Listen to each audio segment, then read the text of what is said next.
Oh ya, dari ibu-ibu semua yang dikasihi Tuhan. Terima kasih buat semua ibu-ibu yang sudah hadir di dalam acara webinar kita pada hari ini dengan tema kualitas perkataan seorang pelayan Tuhan.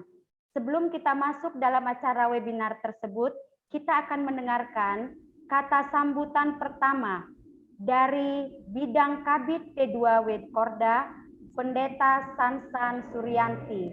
Waktu dan tempat kami persilakan. Terima kasih. Shalom semuanya.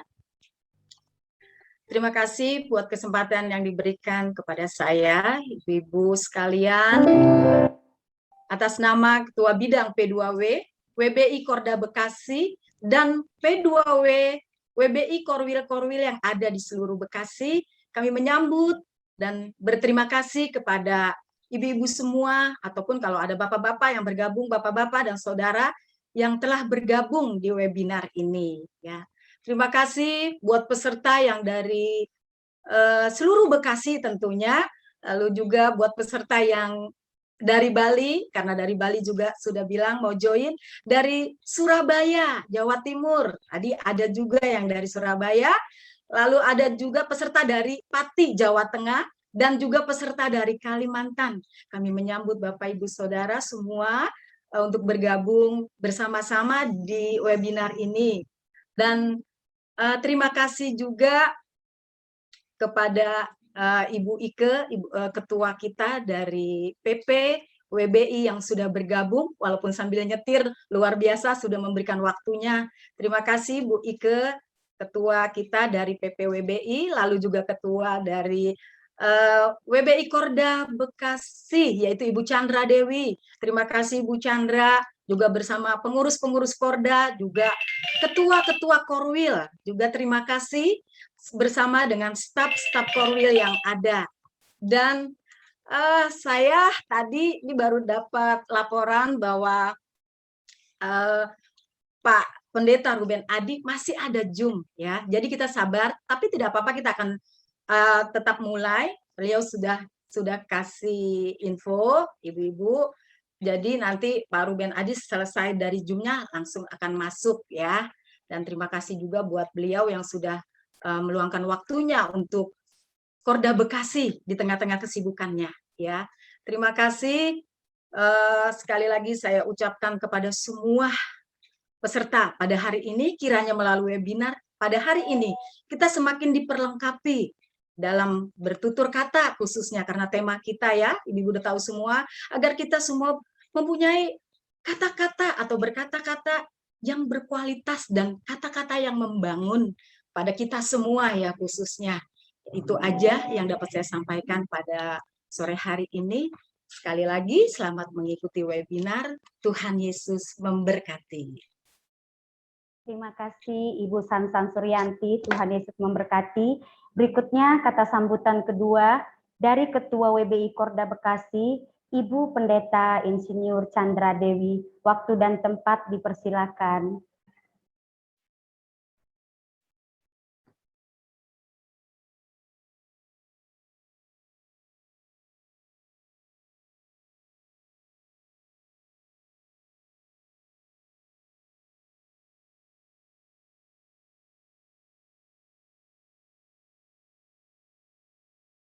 Ya, Bu Chandra, mic-nya belum dibuka.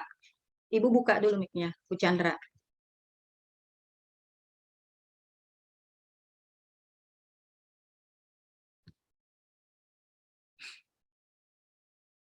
Ya, shalom, puji Tuhan, shalom, wanita Betel Korda Bekasi yang dikasihi Tuhan, shalom, puji Tuhan. Hari ini kita mau mengadakan webinar ya, sekali lagi yang dari Bali luar biasa, shalom Bali. Yang dari Kalimantan, tadi ada dari Kalimantan, shalom Kalimantan, dari Jawa Tengah, Jawa Timur, shalom semuanya luar biasa. Hari ini kita akan diperlengkapi Tuhan dengan satu webinar yang sangat memberkati kita, temanya yang sangat luar biasa sebagai kaum wanita, sebagai pelayan Tuhan, yaitu temanya kualitas perkataan seorang pelayan Tuhan yang akan disampaikan oleh Ketua Sinode kita yang kita kasihi, Bapak Pendeta Rubin Adi Abraham, yang kita kasihi, luar biasa. Kita akan belajar. Coba ibu-ibu sambil mendengarkan webinar ini, kita mengevaluasi lagi perkataan kita, sambil mendengarkan webinar ini, kita periksa lagi selama ini apa yang kita keluar dari mulut kita, apakah kita berkata-kata dengan hikmat, bijaksana, atau perkataan-perkataan yang tidak enak didengar. Kita evaluasi lewat webinar ini. Puji Tuhan, kita akan dilatih, akan belajar bersama-sama bagaimana kita menjaga memperbaiki kualitas perkataan kita sebagai seorang pelayan Tuhan. Tentu saja kualitasnya harus di atas rata-rata ya. Nah, kita nanti akan belajar dan akan disampaikan oleh hambanya yang sangat kita kasihi, Ketua Sinode kita. Puji Tuhan, mari kita semua belajar dari sekarang untuk kita memperbaiki seluruh perkataan kita, sehingga perkataan kita ini adalah perkataan yang membangun, membangkitkan semangat, yang mendorong, yang menguatkan kita, sehingga lewat perkataan kita, kita menjadi berkat. Lewat perkataan kita, kita melepaskan kehidupan buat keluarga kita, buat diri kita sendiri, buat sesama kita, buat teman-teman kita semua. Puji Tuhan, selamat mengikuti webinar. Terima kasih untuk Ketua P2W yang luar biasa, Ibu Sansan, bersama dengan Ketua 1, Ibu Korda kita, Ibu Yemima. Terima kasih juga yang luar biasa, yang saya kaget tadi ada Ibu Ike. Shalom Ibu Ike, luar biasa Bu Ike boleh bergabung bersama kami, satu kehormatan buat kami semua. Kalau staf dari Ibu Ike juga ada beberapa mungkin yang ikut. Ibu Ike, hati-hati di jalan. Tuhan Yesus memberkati kita semua. Terima kasih untuk seluruh panitia yang sudah berjerih lelah sehingga ada banyak sekali yang ikut. Luar biasa, semua antusias mengikuti acara webinar ini. Selamat mengikuti. Tuhan Yesus memberkati. Amin. Amin. Terima kasih Ibu Chandra Dewi untuk kata sambutannya. Sebelum kita masuk ke dalam pujian penyembahan, kita akan masuk ke dalam doa pembukaan yang dipimpin oleh Ketua 1 kita WBI Korda Bekasi, Pendeta Muda Yemima Artamawan. Kami persilakan Ibu Yemima. Baik, ibu-ibu yang dikasihi Tuhan, mari persiapkan hati kita untuk kita diberkati lewat webinar ini. Sama-sama mari kita berdoa. Tuhan Yesus yang baik, kami bersyukur kepadamu. Hari ini kami boleh diperlengkapi lagi lewat hamba-Mu. Kami percaya Tuhan, Tuhan akan pakai kami menjadi wanita-wanita ataupun pelayan-pelayan Tuhan yang senantiasa berkenan di hadapan Tuhan. Hari ini kami mau beri hati seperti seorang murid yang rindu diajar lewat kebenaran firman-Mu, lewat hamba-Mu, sehingga kami boleh menjadi pelayan-pelayan Tuhan yang mempermuliakan Tuhan, yang senantiasa bersinar untuk kemuliaan bagi nama Tuhan. Biarlah Engkau kendalikan acara kami ini mulai dari awal sampai akhirnya. Biarlah semua alat-alat yang kami pakai benar-benar tidak ada gangguan apapun, sehingga kami boleh diberkati dengan baik lewat sesi yang akan dibawakan oleh hamba-Mu. Biarlah semua ini memberkati kami semua, baik panitia yang sudah berjerih lelah dan peserta-peserta yang antusias. Kami boleh diberkati lewat hal ini. Terima kasih Tuhan Yesus. Kami serahkan semua kepadamu ya Roh Kudus. Semua ada dalam kendalinya Tuhan. Di dalam nama Tuhan Yesus Kristus, kami siap diberkati. Haleluya. Amin. Amin. Kami persilakan kepada Ibu Melva Huta Barat untuk masuk dalam pujian penyembahan.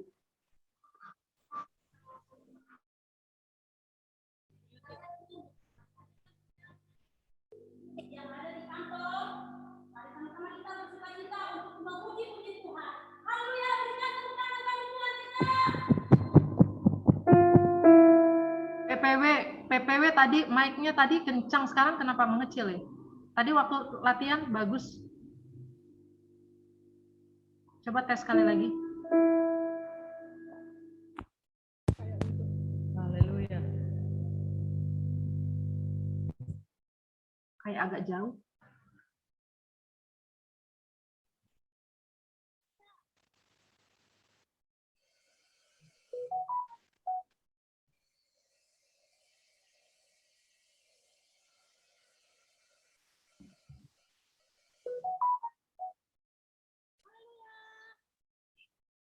Nggak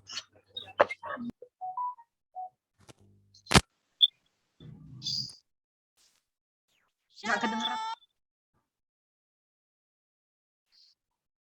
Shalom.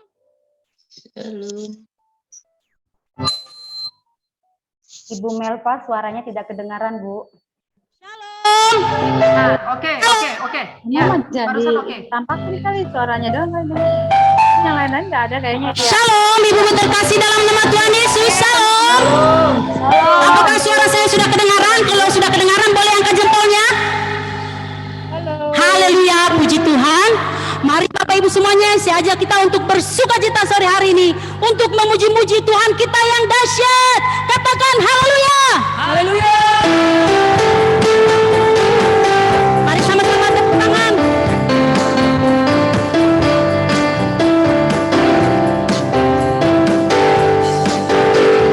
Berbahagialah orang yang kesukaannya. Dialah Taurat Tuhan dan yang merenungkannya siang dan malam.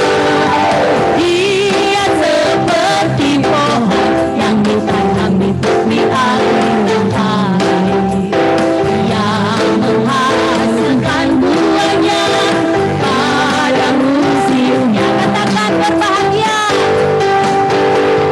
Berbahagialah orang yang kesukaannya.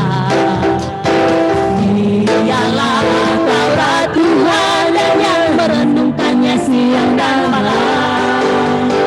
Dia seperti pohon yang ditanam di tepi aliran air, yang menghasilkan buahnya pada musimnya, dan yang tidak layu daunnya. Apa saja yang diperbuatnya pasti berhasil. Yo, sama-sama lagi katakan. Berbahagialah orang yang kesukaannya. Dialah Taurat Tuhan dan yang merenungkannya siang dan malam. Dia seperti pohon yang ditanam di tepi aliran air, yang menghasilkan buahnya pada musimnya, dan yang tidak layu daunnya. Apa saja yang diperbuatnya pasti berhasil, dan yang tidak layu daunnya. Apa saja yang diperbuatnya pasti berhasil. Yo, Tuhan memberikan nyanyian baru dalam mulutku, untuk memuji-muji Allah kita. Banyak orang datang melihatnya dan menjadi takut, lalu percaya kepada Tuhan. Sekali lagi katakan, Tuhan memberikan nyanyian baru dalam mulutku, untuk memuji-muji Allah kita. Banyak orang datang melihatnya dan menjadi takut, lalu percaya kepada Tuhan. Katakan, Yesus cinta saya. Yesus cinta saya. Yesus cinta kamu. Yesus cinta kamu. Yesus cinta semuanya. Firman-Nya digenapi. Yesus cinta saya. Amin. Yesus cinta kamu. Yesus cinta semuanya. Firman-Nya digenapi. Sekali lagi katakan, Tuhan memberikan nyanyian baru dalam mulutku. Yes, untuk memuji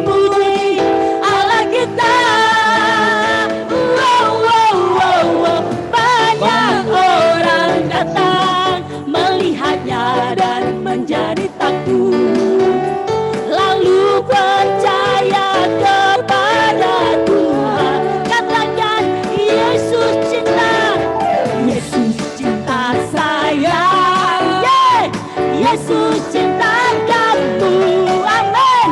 Yesus cinta semuanya, firman-Nya digenang. Lebih lagi katakan, Yesus cinta saya, oh yes.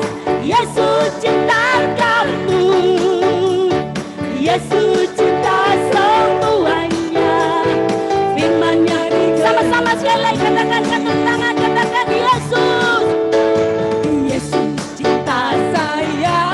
Oh yeah. Yesus cinta kamu. Amin.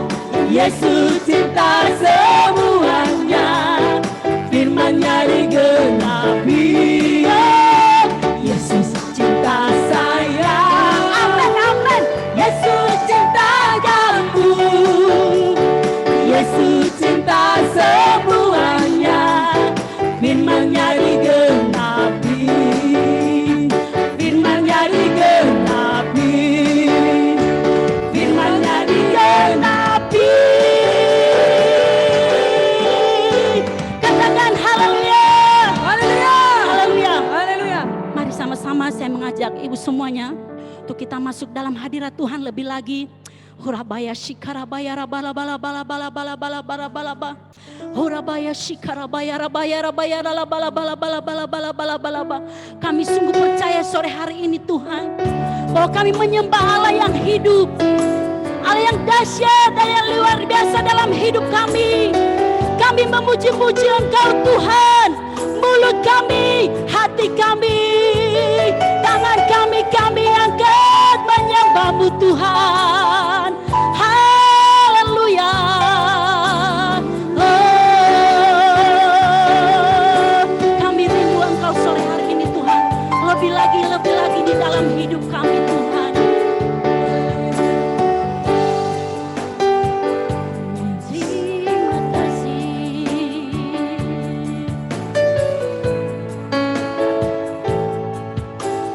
Ku rindu setiap waktu hidupi kebesaran-Mu,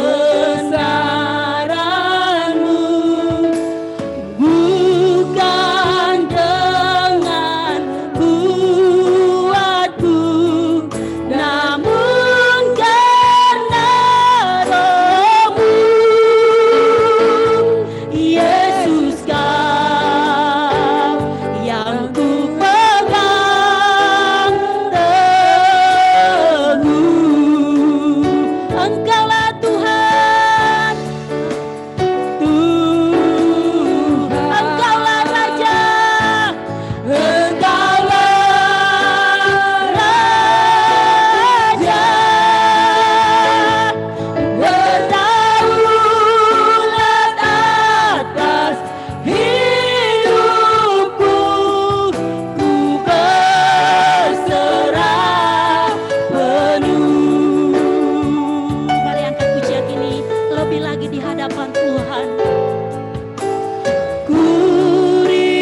mengucap syukur sore hari ini di hadapan-Mu Tuhan.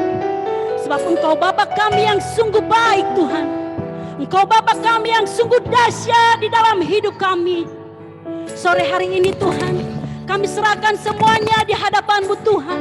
Biarlah mulut kami, perkataan kami, seluruh hidup kami Tuhan, menyenangkan Engkau Tuhan, selaras dengan pikiran-Mu ya Tuhan. Bapa, tiba saatnya Tuhan, sebentar lagi kami akan diberkati lebih lagi ya Tuhan, lewat kebenaran-Mu Tuhan. Biarlah kami Tuhan menjadi pendengar-pendengar yang baik akan kebenaran-Mu ya Tuhan. Biar setiap kami boleh diberkati lebih lagi Tuhan sore hari ini.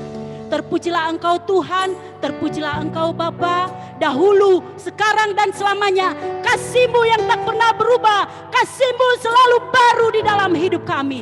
Haleluya, haleluya, amin. Amin. Amin. Haleluya. Puji Tuhan. Sekali lagi, shalom semuanya. Shalom. Ya. Puji Tuhan.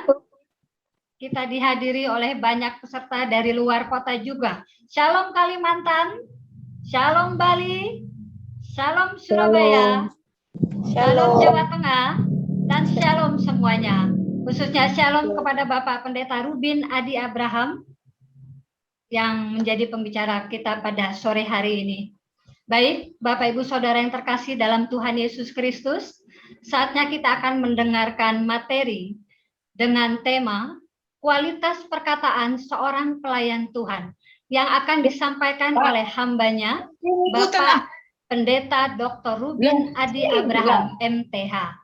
Bapak Ibu Saudara yang terkasih, tak kenal maka tak sayang. Maka saya akan membacakan biodata beliau ya sebagai berikut. Bapak Pendeta Dr. Rubin Adi Abraham adalah Gembala Sidang Gereja Betel Indonesia di Bandung, Jakarta, Bekasi, dan Tasikmalaya. Beliau juga Ketua Sekolah Tinggi Teologia Karisma Bandung. Dan beliau juga seorang pembicara radio dan televisi di berbagai acara rohani di Indonesia dan di luar negeri.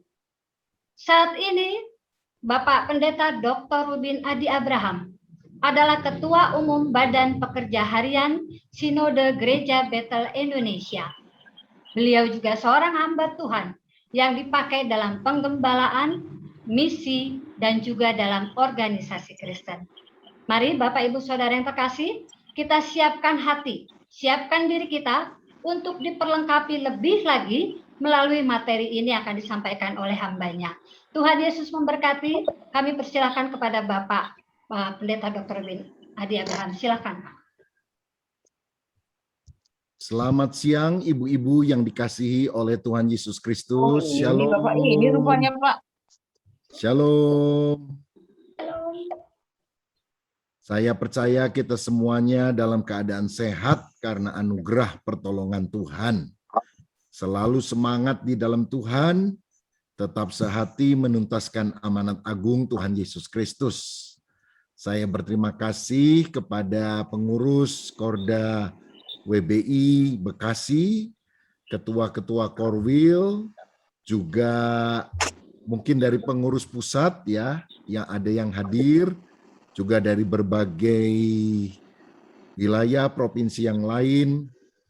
Kita bersyukur karena walaupun kita sekarang ini agak sulit tatap muka, tapi kita lebih gampang tatap layar. Nah, tatap layar akan menguatkan, jangan tatap tembok melulu, apalagi meratapi nasib sambil menangis. Tapi mari kita benar-benar membuka hati untuk Tuhan berkarya, karena melalui pertemuan online pun, melalui Zoom ini kita bisa diberkati oleh Tuhan. Siapa yang siap diberkati oleh Tuhan? Boleh angkat tangan. Haleluya.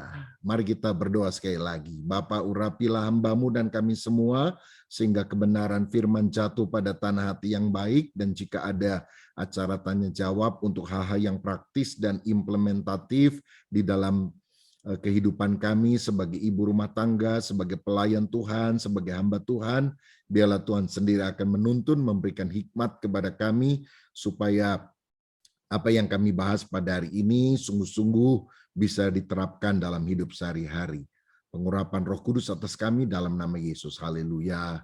Amin. Puji Tuhan. Baik, ibu-ibu yang dikasih oleh Tuhan Yesus, saya akan menggunakan PowerPoint supaya kita bisa menyimak bersama-sama. Dan hari ini kita akan membahas sebuah kebenaran dengan judul kualitas perkataan seorang pelayan Tuhan.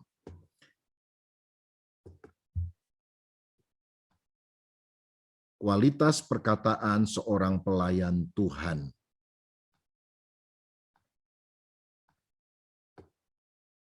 Oke, apakah semua sudah bisa melihat gambarnya?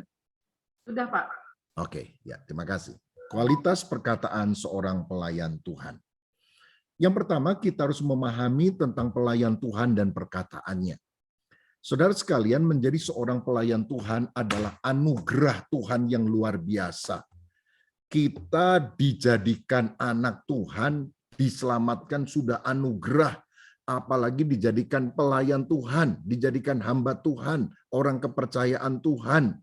Sebetulnya kalau Tuhan pakai malaikat saja pasti lebih sempurna daripada kita.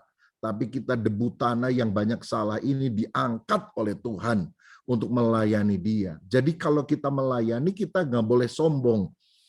Kalau nggak ada saya, nggak maju nih gereja. Itu bukan sikap yang tepat. Karena apa?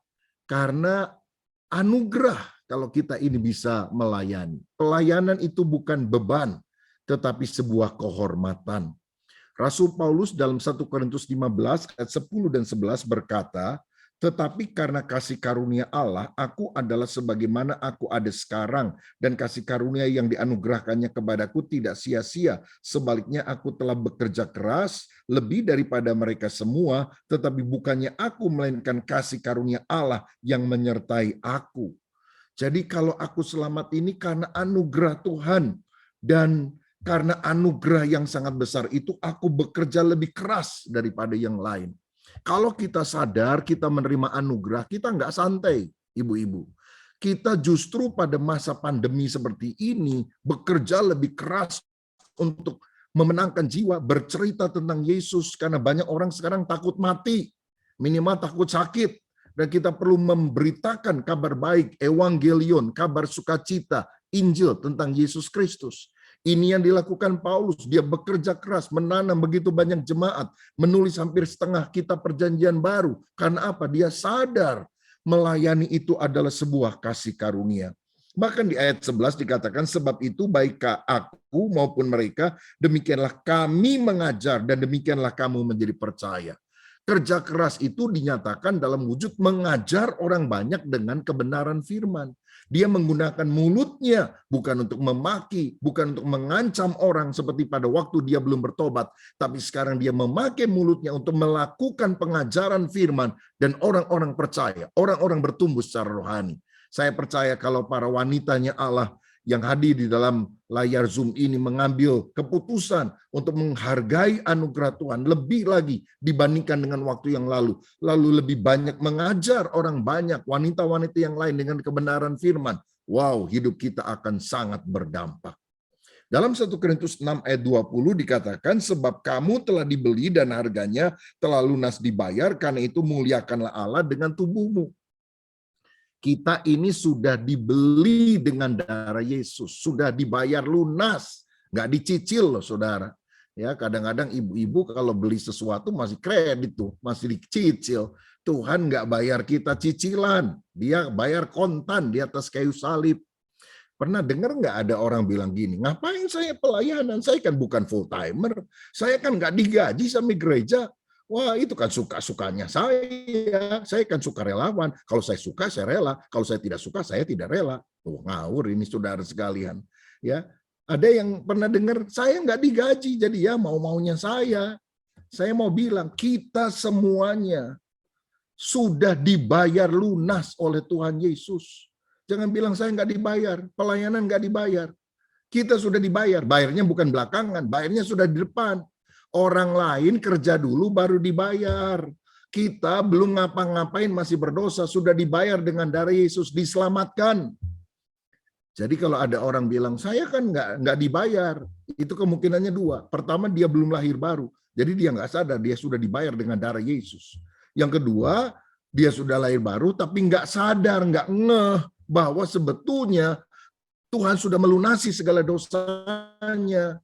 Bukan nanti belakangan, oh nanti kalau saya banyak pelayanan, saya dapat pahala, saya dapat upah. Tidak. Di dalam kekristenan kita diselamatkan karena anugerah, dan sebagai rasa syukur kita karena kita sudah diselamatkan, kita harus memuliakan Tuhan, melayani Tuhan dengan segenap hati. Saudara, karena itu adalah sebuah kehormatan kalau kita melayani. Jangan takut berkorban capek, lelah, tenaga, biaya, perasaan, atau apapun. Karena Tuhan pertama-tama telah rela berkorban bagi kita, bahkan mati di atas kayu salib. Karena itu sebagai orang yang sudah dipanggil untuk melayani Tuhan, kita harus hidup berpadanan dengan panggilan itu. Hidup sesuai dengan kehendaknya. Jangan namanya Kristen, tapi hidupnya tidak mencerminkan karakter Kristus. Ya, kita kalau ke penjara kan suka temuin juga Matius, Markus, Lukas, Yohanes di dalam penjara.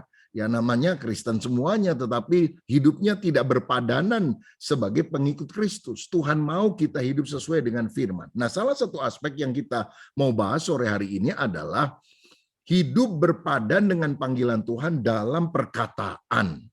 Karena dalam 1 Timotius 3 ayat 8 dan 11, salah satu persyaratan diaken atau diakenes, yaitu pelayan Tuhan, dia haruslah orang terhormat.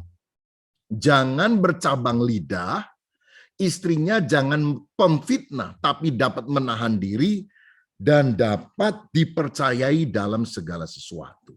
Ya, jadi orang yang trustworthy, yang dapat dipercayai. Ketika ada konseling, orang konseling sama dia, nggak dia jadikan bahan ilustrasi lalu cerita kemana-mana, tapi dia sungguh-sungguh bisa dipercaya. Dan lidahnya itu bukan bercabang, ngadu sana, ngadu sini, beli di sini, jual di sana. Tidak memfitnah orang, tapi benar-benar punya lidah yang menjadi berkat. Saudara sekalian, kita tahu bahwa perkataan kita itu merupakan alat komunikasi. Nah, di dalam berkomunikasi, kita bisa menggunakan perkataan baik negatif maupun positif. Satu kali ada seorang raja Mesir yang masih percaya kepada dewa-dewa dan suka memberikan persembahan kepada dewa-dewa yang dia percaya, bilang begini kepada para pegawainya, saya minta besok kamu siapkan daging yang terbagus untuk dewa kita, tapi saya juga minta kelompok yang lain menyiapkan daging yang terjelek untuk dewa kita. Jadi ya, kamu yang sebelah kiri siapkan daging yang terbagus, yang sebelah kanan siapkan daging yang terjelek.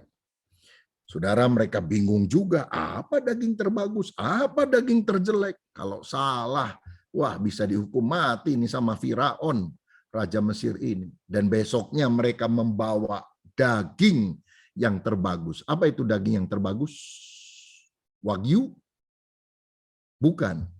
Daging yang terbagus yang dibawa oleh orang Mesir ini adalah lidah, saudara. Kenapa lidah?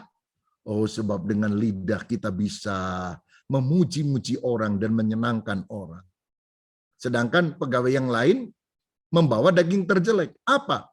Lidah juga. Loh, kenapa? Karena dengan lidah kita bisa memaki orang dan menyebabkan orang kehilangan sukacita. Saudara, jadi perkataan kita merupakan alat komunikasi dan lidah kita adalah sesuatu yang bisa digunakan untuk sesuatu yang negatif atau positif. Yakobus 3 ayat 9 dan 10 juga mencatat ini. Dengan lidah kita memuji Tuhan Bapa kita dan dengan lidah kita mengutuk manusia yang diciptakan menurut rupa Allah. Dari mulut yang satu keluar berkat dan kutuk. Hal ini saudara-saudaraku tidak boleh demikian terjadi. Jangan sampai nih kita di gereja haleluya, haleluya, di rumah halelupa.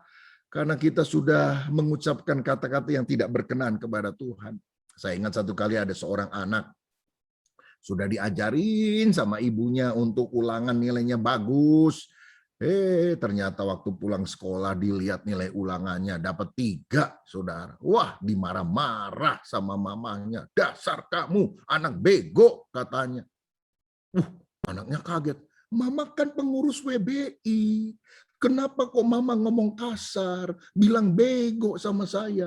Waduh, mamanya juga kaget, saudara. Rupanya anaknya mengamat-ngamati, dia juga pengurus di gereja. Ini udah ngomong kasar lagi. Maka dia putar otak dan dia bilang, nah, bego itu bukan kata-kata kasar, tahu? Bego itu singkatan. Bangkitlah engkau, gunakan otakmu, BEGO katanya. Saudara sekalian, ini anak jadi kaget karena ibunya bersilat lidah. Nah, tentu saja bukan yang seperti itu yang kita harapkan. Dari mulut yang sama, lidah yang sama, Tuhan bilang, jangan keluar berkat dan kutuk. Seperti mata air yang bersih dan mata air yang kotor. Seperti madu dan racun. Jangan demikian, kata firman. Berarti ada hal-hal yang buruk yang harus kita hindari, dan ada hal-hal yang baik yang kita harus lakukan dengan lidah kita. Nah, sekarang kita akan lihat perkataan apa yang harus dihindari oleh anak-anak Tuhan, khususnya pelayan Tuhan. Karena pelayan Tuhan itu ya kalau ngomong itu biasanya lebih didengar sama jemaat daripada kalau kita hanya sebagai ibu rumah tangga biasalah atau teman biasa. Pelayan Tuhan biasanya dipandang lebih tinggi status rohaninya, kata-katanya juga lebih didengarkan. Efesus 4 ayat 29 mencatat, jangan ada perkataan kotor keluar dari mulutmu, tetapi pakailah perkataan yang baik untuk membangun di mana perlu supaya mereka yang mendengarnya beroleh kasih karunia. Jadi perkataan yang kotor, perkataan yang jorok, yang najis, yang buruk itu harus dibuang. Sebaliknya, kita harus menggunakan perkataan-perkataan yang membangun supaya orang yang mendengarnya mendapatkan berkat. Dalam Amsal 12 ayat 18 dikatakan juga begini, ada orang yang lancang mulutnya seperti tikaman pedang, tetapi lidah orang bijak mendatangkan kesembuhan.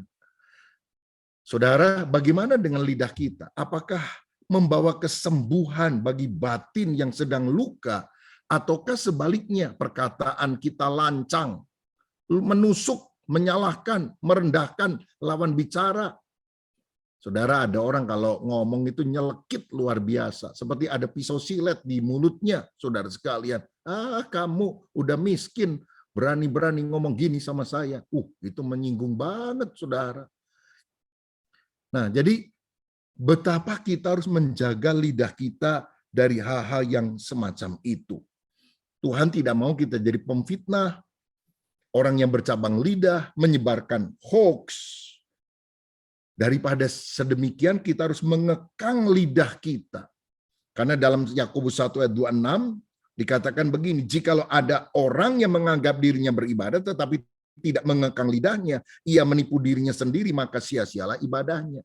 Bagus kalau kita ke gereja, bagus kalau kita pelayanan, tapi kalau kita nggak ngerem mulut kita sehingga lancang, menusuk, menyalahkan, merendahkan, meremehkan orang lain, Tuhan bilang sia-sia ibadahnya, sia-sia pelayanannya.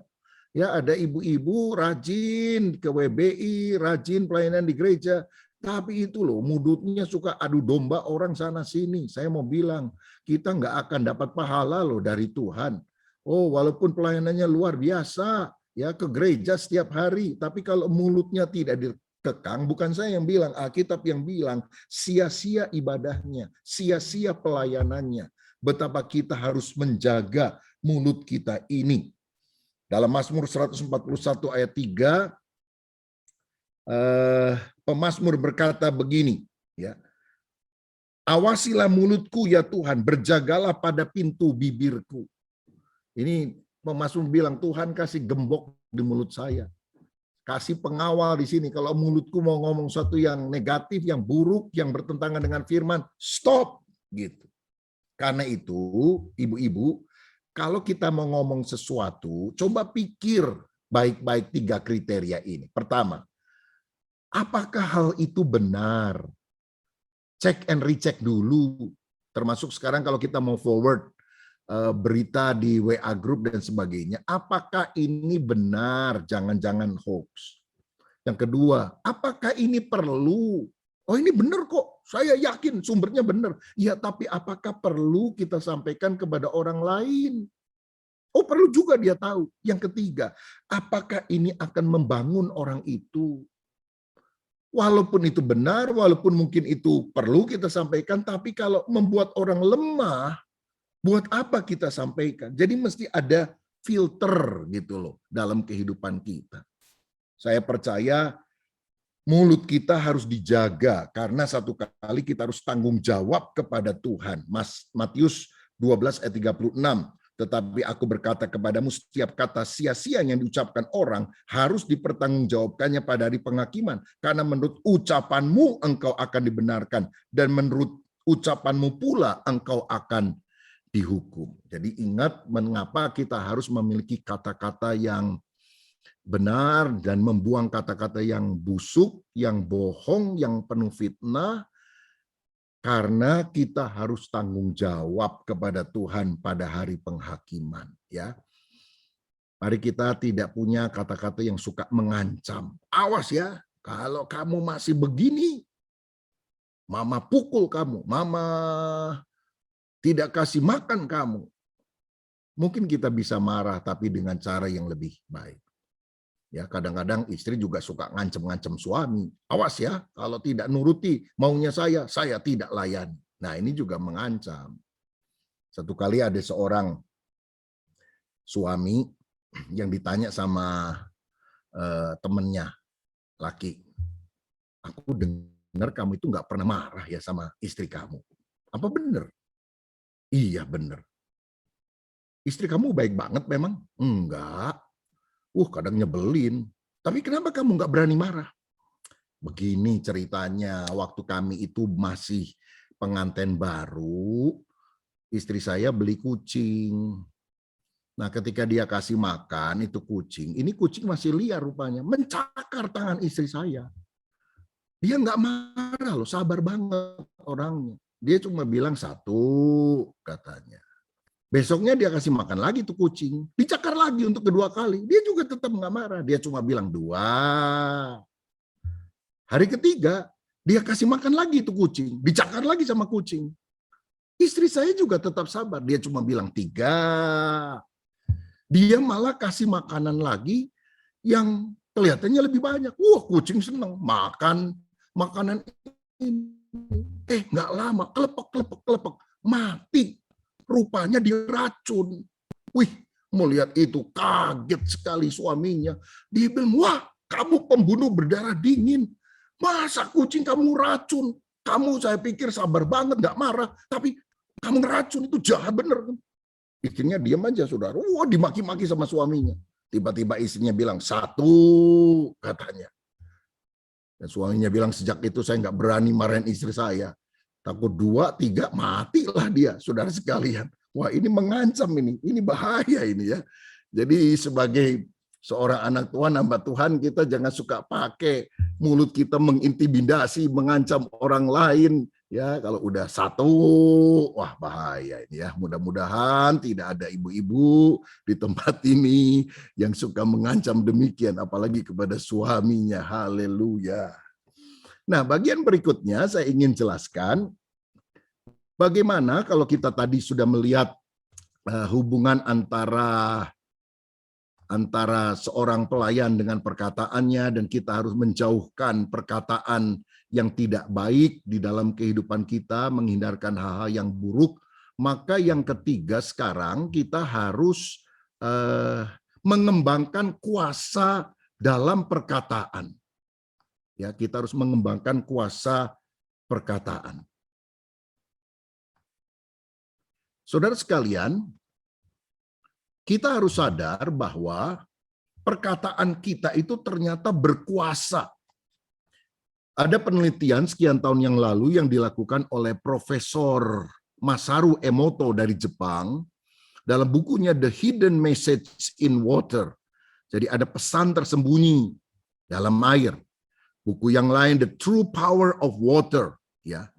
Ada kuasa sesungguhnya dari air.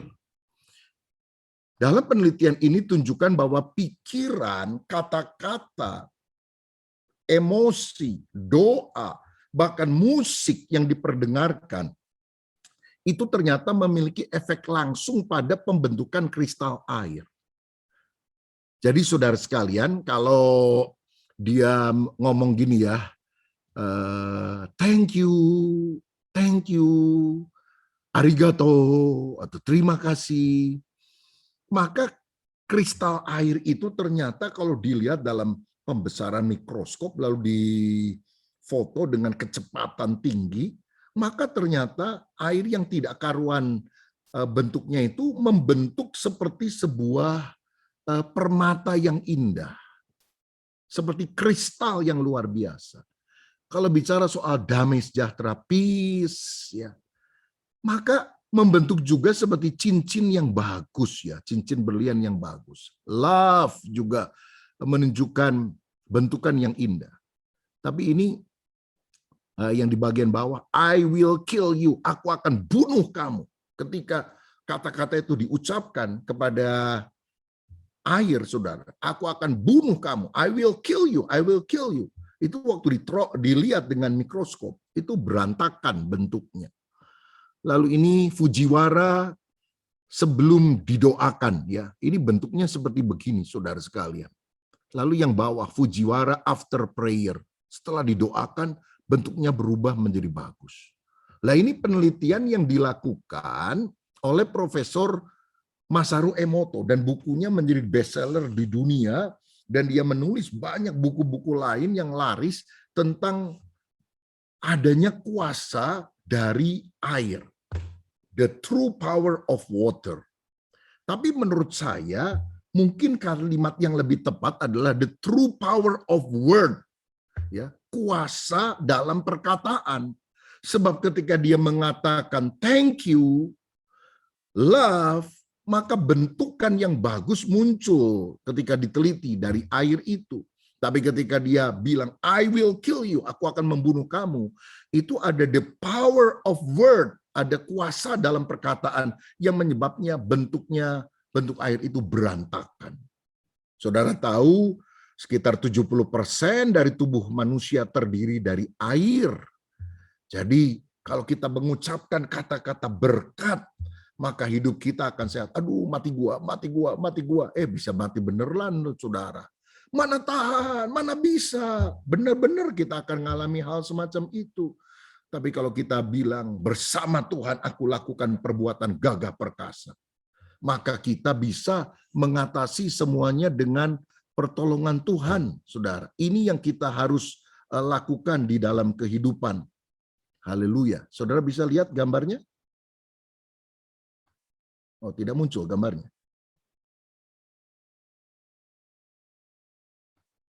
Sebentar ya.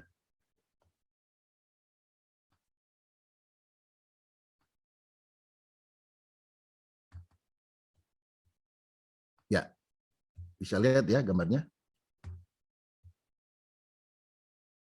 Nah, ini Profesor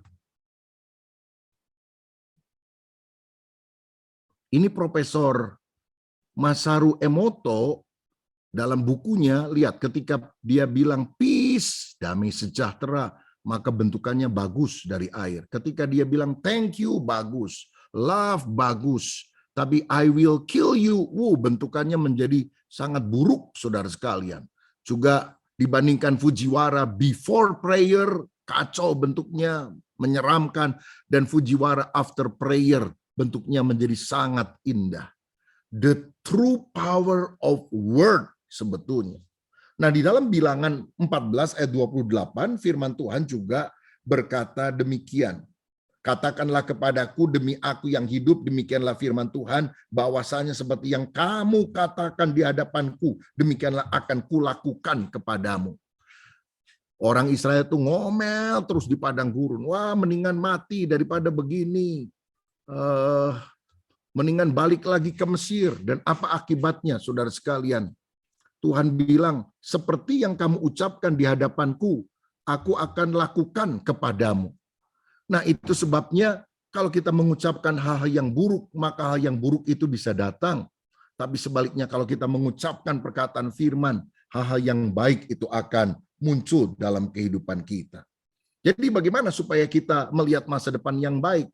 Dalam 1 Petrus 3 ayat yang ke-10, Alkitab berkata demikian, Siapa yang mau mencintai hidup dan mau melihat hari-hari baik, ia harus menjaga lidahnya terhadap yang jahat dan bibirnya terhadap ucapan-ucapan yang menipu. Ya, kalau kita mau melihat masa depan yang baik, lidah kita harus dijaga baik-baik. Amsal 18 ayat 20 dan 21 berkata, perut orang dikenyangkan oleh hasil mulutnya, ia dikenyangkan oleh hasil bibirnya. Jadi kalau perkataan kita itu penuh hikmat, penuh berkat, orang bisa kenyang karena ucapannya itu. Tetapi sebaliknya, kalau orang tidak menggunakan lidahnya dengan baik, kematian yang akan dia alami. Amsal 18 ayat 21, ayat yang lebih dikenal, dikatakan hidup dan mati dikuasai lidah, siapa suka menggemakan akan memakan buahnya. Nah, ibu-ibu sekalian yang dikasihi Tuhan, kalau misalnya suamimu sedang mengalami tekanan karena stres, karena masalah di dalam pekerjaan, apalagi pada masa pandemi ini, yang dia butuhkan itu kata-kata kasih, kata-kata yang menguatkan. Jangan kata-kata yang menyakitkan. Masa kamu nggak bisa kerja keras seperti tetangga kita udah beli mobil baru, kamu nggak bisa beli apa-apa. Waduh, itu menyakitkan, saudara sekalian. Ya, tetapi kalau istri di tengah situasi yang buruk sekalipun, dia menyemangati suami dan berkata, suamiku, aku tetap percaya sama kamu. Ayo kita doa sama-sama sama Tuhan. Tuhan pasti memberikan kekuatan. Ya, aku nggak nyesel kawin sama kamu. Karena waktu aku nikah sama kamu, aku tidak menikahi uangmu, hartamu, rumahmu. Aku menikahi pribadimu. Ayo kita bangkit sama-sama. Itu suami jadi kuat loh, saudara. Kalau suami lagi lemah, tepuk-tepuk pundaknya. Ayo pap, kamu bisa. Bersama Tuhan, pasti ada jalan keluar. Ibu-ibu sesungguhnya tepukan di pundak, jaraknya tidak terlalu jauh dari tendangan di pantat. Tapi percayalah hasilnya akan sangat berbeda ya. Kalau kita belajar menepuk-nepuk pundaknya, memberikan kata-kata yang membesarkan hati, oh ada kekuatan yang luar biasa. Suami itu kan kepala, tapi istri itu ibarat leher. Kepala itu diem, leher yang suka goyang-goyangin suami. Saudara tahu ya, istri itu, wanita itu punya power yang luar biasa loh. Dulu Indonesia kan punya presiden yang paling lama memerintah, Pak Harto, 32 tahun. Katanya kenapa dia bisa memimpin begitu lama dan banyak kebijakannya yang bagus. Karena istrinya Ibu Tin itu pikirannya luar biasa, saudara-saudara. Ya pernah sebelum jadi presiden, Pak Harto kan tentara. Ada yang bilang dia mau mundur jadi tentara. Mau jadi supir taksi. Ibu Tin ngomong gini, aku kawin sama tentara, aku bukan kawin sama supir taksi. Nggak jadi mundur tuh Pak Harto. Ya bagus ya, akhirnya bisa jadi presiden. Karena apa? The power of woman. Wih, luar biasa ini saudara. Ya, apalagi ya waktu Pak Harto memerintah itu ada, kalau sekarang kan suka banyak orang yang poligami saudara, bahkan digembar-gemborkan, ada foto-foto kita lihat orang laki satu kawin langsung sama dua. Kemarin saya lihat ada orang kawin satu sama 3 istri sekaligus. Waduh, waktu zaman Pak Harto apalagi pegawai negeri nggak bisa loh saudara, ada aturan. Ya, pegawai negeri itu bini mesti 1. Oh, dari mana aturan ini muncul? Itu katanya Bu Tin yang mengarahkan. Oh, mungkin benar saudara sekalian. Ini the power of woman ini saudara. Dahsyat ya. Jadi bapak itu kepala, ibu itu leher. Leher itu bisa punya kuasa menggerak-gerakkan kepala saudara. Ya, pria suami laki itu kan dari debu tanah. Tapi wanita Hawa itu dibentuk dari apa? Tulang. Adam dari debu tanah. Hawa dari tulang. Kuat mana debu tanah sama tulang? Kuat tulang. Pria itu casingnya kelihatannya kuat. Casingnya. Tapi hatinya kadang-kadang, aduh kena masalah sedikit aja. Wah, udah nggak tahan. Ibu-ibu harus strong, berdiri teguh dengan kata-kata yang menyemangati suami, karena seorang istri itu bisa memberikan pengaruh positif atau negatif kepada suaminya. Pernah dengar belum ibu-ibu? Satu kali Bill Clinton, mantan presiden Amerika, sama istrinya Hillary Clinton naik mobil. Lalu bensin mau habis nih, pergi ke pom bensin. Nah, ketika mereka mengisi bensin itu, baru sadar yang punya pom bensin itu ternyata adalah teman sekolah mereka dulu waktu SMA. Pacarnya Hillary Clinton lagi, saudara sekalian, dulu waktu SMA. Oh, ngobrol-ngobrol sedikit, lalu kemudian mereka masuk lagi mobil, mengemudikan kendaraan. Lalu di mobil Bill Clinton senyum-senyum. Dia ngomong sama istrinya, kamu untung ya kawin sama saya.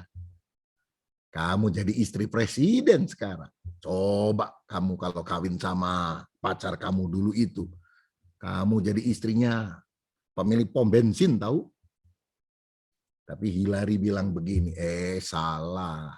Gara-gara aku nikah sama kamu, kamu yang jadi presiden. Kalau aku nikah sama dia yang jadi presiden, kamu jadi tukang pom bensin, katanya. Wah, ini the power of woman loh, saudara. Jangan main-main ini. Karena itu, ayo kita bisa memberikan kuasa dalam perkataan yang memberikan semangat. Nah, saya mau bicara lebih jauh tentang hal ini, supaya kita punya kuasa di dalam perkataan tersebut, ya.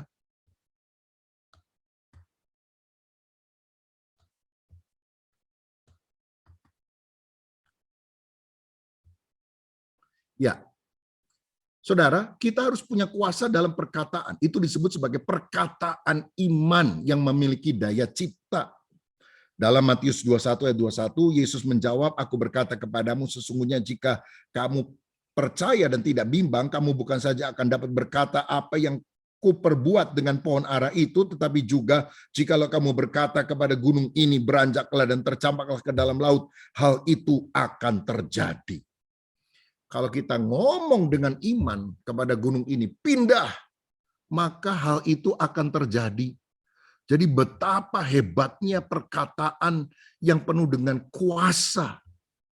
Saudara, kita diberi oleh Tuhan otoritas loh untuk mengucapkan sesuatu, lalu semuanya itu jadi. Tuhan bilang apa? Dengan firman-Nya, jadilah terang, jadilah cakrawala, maka semuanya jadi. Ketika melihat gelombang laut, Tuhan Yesus berkata apa? Diam, tenanglah. Gelombang pun menjadi tenang. Kalau saudara melihat keluargamu sakit, engkau doa sama Tuhan, andalkan Roh Kudus. Lalu engkau berkata, dalam nama Yesus sembuh. Mujizat terjadi. Tumpangkan tangan. Tanda-tanda ini menyertai orang percaya. Orang percaya menumpangkan tangan kepada orang yang sakit. Orang sakit akan sembuh. Saudara, gunakan kata-kata iman. Karena ini kan sumbernya dari Tuhan. Kita mencontoh dari Tuhan. Dia mengucapkan firman. Ketika firman dilepaskan, mujizat itu terjadi. Karenanya prajurit di perwira di Kapernaum itu pernah berkata ketika hambanya sakit, engkau nggak perlu datang ke rumahku, cukup katakan sepatah kata saja, hambaku akan sembuh. Kalau hari ini engkau selalu bilang, dalam nama Yesus, Tuhan memberikan keteduhan, ketenangan, mujizat, berkat, itu akan terjadi. Saya ingat ada seorang anak Tuhan, pengusaha, saudara ya punya toko kain itu ya.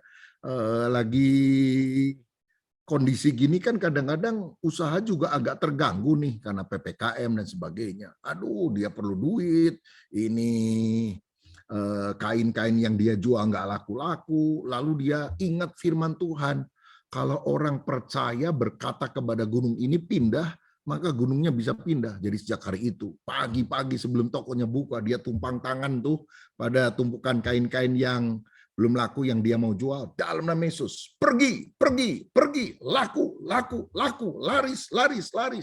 Dia doa sama Tuhan. Mujizat, saudara, ada orang borong, ada yang beli untuk baju seragam sekian ratus orang, ada untuk keperluan yang lain.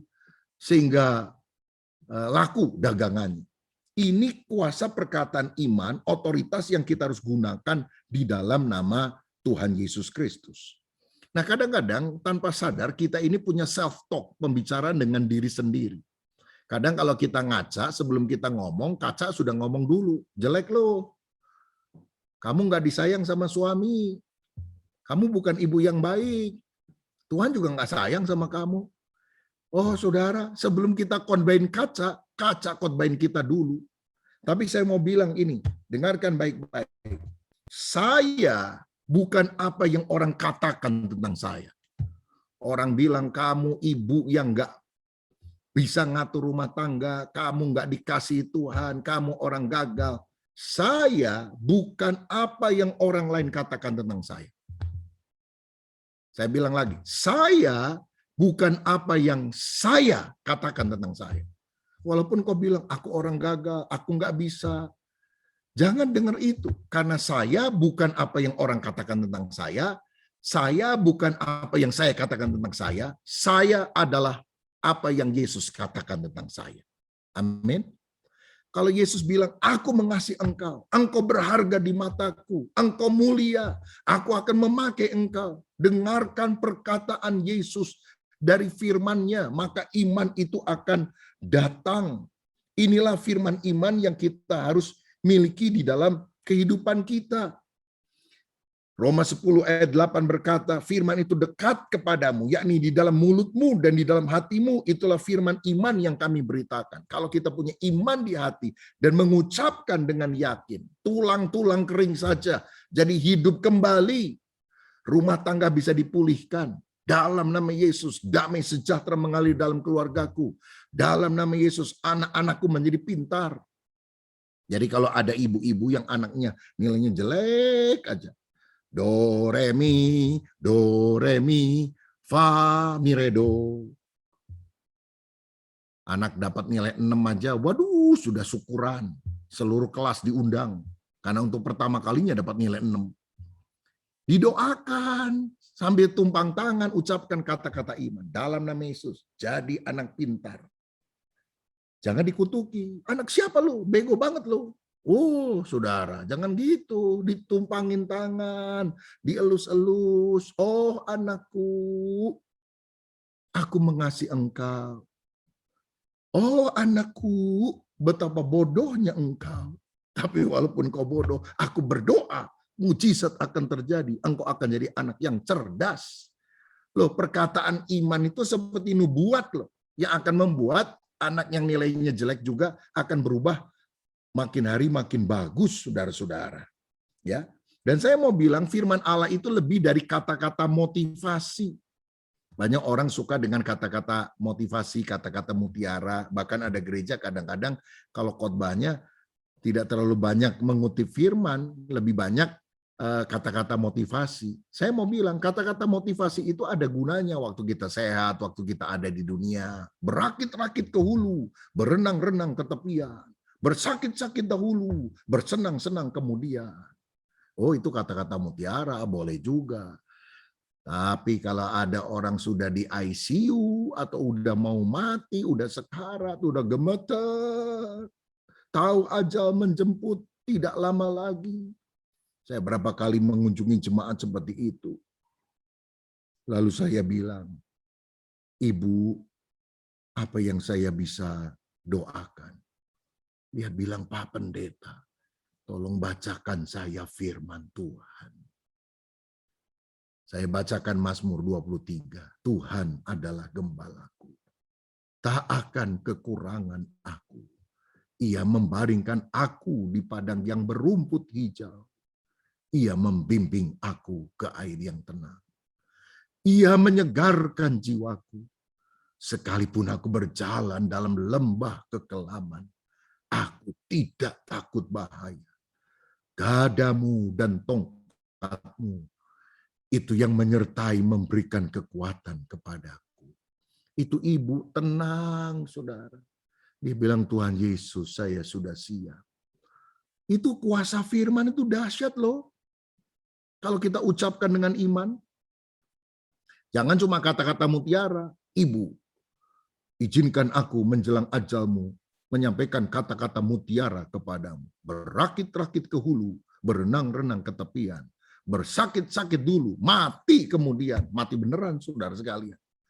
Karena itu jangan cuma peribahasa, jangan cuma pantun. Boleh sih, ya selagi kita hidup. Tapi the power of word of God, firman Allah itu lebih daripada semua kata-kata motivasi apapun. Karena itu tiap hari ucapkan firman Allah yang berkuasa. Nah, saudara sekalian, itulah firman iman yang kita harus miliki. Dalam 1 Petrus 3 ayat 15 ada satu ayat yang juga kita harus ikuti. Tetapi kuduskanlah Kristus di dalam hatimu sebagai Tuhan, dan siap sedialah pada segala waktu untuk memberi pertanggungan jawab kepada tiap-tiap orang yang meminta pertanggungan jawab dari kamu tentang pengharapan yang ada padamu, tetapi haruslah dengan lemah lembut dan hormat. Ya, kalau kita ngomong sama orang untuk mempertanggungjawabkan iman, untuk ngomong kebenaran, itu harus, tapi harus dengan lemah lembut, jangan kasar, jangan suka jelek-jelekin orang. Saudara, karena itu kenapa di dalam berapologetika dan sebagainya, mempertahankan iman, tetap nasihat firman Tuhan yang paling bagus, lemah lembut, jangan kasar, jangan suka jelekin orang. Supaya akhirnya orang-orang bisa dimenangkan, bukan makin kesel karena kita yang menjelekan mereka. Jadi sebagai pelayan Tuhan kita juga harus ingat akan hal ini. Dan bagian yang terakhir, jika demikian bagaimana kita bisa memiliki perkataan berkat ya sebagai seorang anak Tuhan bahkan pelayan Tuhan. Yang pertama, kita harus menjaga hati. Kenapa menjaga hati? Karena perkataan itu adalah cermin dari isi hati. Lukas 6 ayat 45, orang yang baik mengeluarkan barang yang baik dari perbendaharaan hatinya yang baik. Dan orang yang jahat mengeluarkan barang yang jahat dari perbendaharaannya yang jahat. Karena yang diucapkan mulutnya meluap dari hatinya. Ya, dari yang keluar dari mulut, keluar dari hatinya. Ada orang bilang gini, saya sih mulutnya aja yang jelek, hatinya baik. Loh, mana bisa? Tuhan bilang kalau hatinya baik, mulutnya juga baik. Kalau mulutnya jelek, ya itu kan sumbernya dari hati, saudara sekalian. Karena itu Alkitab bilang, jagalah hatimu dengan segala kewaspadaan, karena dari situlah terpancar kehidupan. Karenanya ayo jaga hati, buang kepahitan, kejengkelan, kecurigaan, kemarahan. Orang kalau udah kesel, itu mulutnya pasti tajam. Tapi kalau kita jaga hati, haleluya, haleluya, Tuhan kasih saya sabar. Mulutnya juga dijaga, saudara. Ya, kalau orang udah curiga kan mulutnya nuduh. Saya pernah dengar nih cerita, ada suami curiga sama istrinya. Lalu malam-malam waktu mereka udah tidur jam 2 kali, 2 dini hari, tiba-tiba handphone istrinya bunyi, tidit, tidit, begitu. Suaminya pikir siapa ya malam-malam meng-SMS istri saya. Lalu dia bangun, saudara. Sambil ngantuk-ngantuk dia lihat HP istrinya. Ternyata begitu dilihat HP-nya ada tulisan beautiful. Wih, langsung kaget dia, marah dia, dia bangunkan istrinya. Dia bilang, siapa yang berani malam-malam meng-SMS kamu? Nulis beautiful lagi. Istrinya juga bingung, saudara. Dia bangun karena dikagetin sama suaminya. Lalu dia baca sambil ngantuk-ngantuk tulisan di HP-nya. Lalu dia tepuk pundak suaminya. Dia bilang, ini bukan beautiful, tahu? Baterai full. Kamu tahu nggak, saya pakai aplikasi supaya ngecharge-nya jangan terlalu lama, takut nanti baterainya jadi rusak. Jadi kalau sudah penuh, sudah 100%, bunyi dia, tidit, tidit, baterai full, bukan beautiful. Suaminya juga lihat, oh iya ya, bukan beautiful, tapi baterai full. Loh, kenapa ada kata-kata tuduhan? Karena hati yang curiga. Karena itu ayo jaga hati dengan segala kewaspadaan. Kepahitan, kejengkelan, kemarahan, unek-unek, ayo dibuang, ganti dengan kasih. Yang kedua, bagaimana caranya perkataan menjadi berkat? Perkatakan firman, pujian, ucapan syukur. Mazmur 71:8. Mulutku penuh dengan puji-pujian kepadamu, dengan penghormatan kepadamu sepanjang hari. Jadi pemazmur bilang, tiap hari mulutku penuh pujian, pengagungan, penghormatan kepada Tuhan. Ibrani 13:15. Sebab itu marilah kita oleh Dia senantiasa mempersembahkan korban syukur kepada Allah, yaitu ucapan bibir yang memuliakan namanya. Tiap hari jangan banyak ngomel, ibu-ibu. Suami pelit, ngasih duit cuma segini. Masih syukur ngasih duit. Suami begini, masih syukur punya suami. Ada ibu-ibu yang udah nggak ada suami, kan sedih. Ya, anak-anak ribut aja terus. Masih syukur punya anak. Waduh, ini TV udah kekecilan nih. Kecil nih, yang lain kan gede-gede. Masih syukur punya TV. Orang untuk makan aja susah. Ayo kita berhenti ngomel, belajar mengucap syukur. Tiap hari perkatakan firman, pujian dikumandangkan dalam hidup kita. Saya percaya ada kuasa dalam doa, pujian, penyembahan. Tiap hari memuji Tuhan, tiap hari menyembah Tuhan. Mulut kita dipakai untuk mengagungkan Tuhan. Maka perkataan yang buruk akan lalu dari hidup kita. Yang ketiga, bagaimana memiliki perkataan yang menjadi berkat? Miliki lidah seorang murid. Yesaya 50 ayat 4. Tuhan Allah telah memberikan kepadaku lidah seorang murid, supaya dengan perkataan aku dapat memberi semangat baru kepada orang yang letih lesu. Setiap pagi ia mempertajam pendengaranku untuk mendengar seperti seorang murid. Orang yang lidahnya jadi berkat adalah orang yang pertama-tama harus belajar mendengarkan terlebih dahulu. Kalau kita nggak belajar mendengarkan orang lain, ngomongnya juga asal-asalan. Tapi kalau kita belajar mendengarkan, not only to hear but to listen, mendengarkan bukan hanya mendengar. Maka ketika kita menjawab, berbicara, lidah bijaksana itu yang akan kita miliki. Bagaimana lidah seorang murid? Supaya dengan perkataan aku dapat memberi semangat yang baru kepada orang yang letih lesu. Ada loh orang yang letih lesu. Saudara tinggal telepon, kuatkan dia. Bujuk dia, kuatkan dengan firman. Ayo jangan mundur. Ya, kamu mungkin sakit hati sama suami kamu, tapi jangan mikir cerai. Doain, Tuhan bisa mengubah. Oh, itu lidah seorang murid, saudara. Ya, biar lidah kita penuh dengan hikmat Tuhan. Dan kalau anak-anak kita, ada yang masih kecil, lalu suka nanya-nanya gitu ya, atau punya cucu masih kecil suka nanya-nanya, jawab dengan benar, jangan asal-asalan. Saya ingat satu kali ada seorang anak kecil, dia nanya sama ibunya, setelah dijawab dia jadi murung aja, sampai beberapa hari ke depan murung. Sampai orang-orang bingung, kenapa? Dia nanya gini, Mama, saya ini ada di sini asalnya dari mana ya? Dia pengen tahu dia itu gimana caranya kok jadi anak di rumah ini, dilahirkannya gimana atau apa gitu.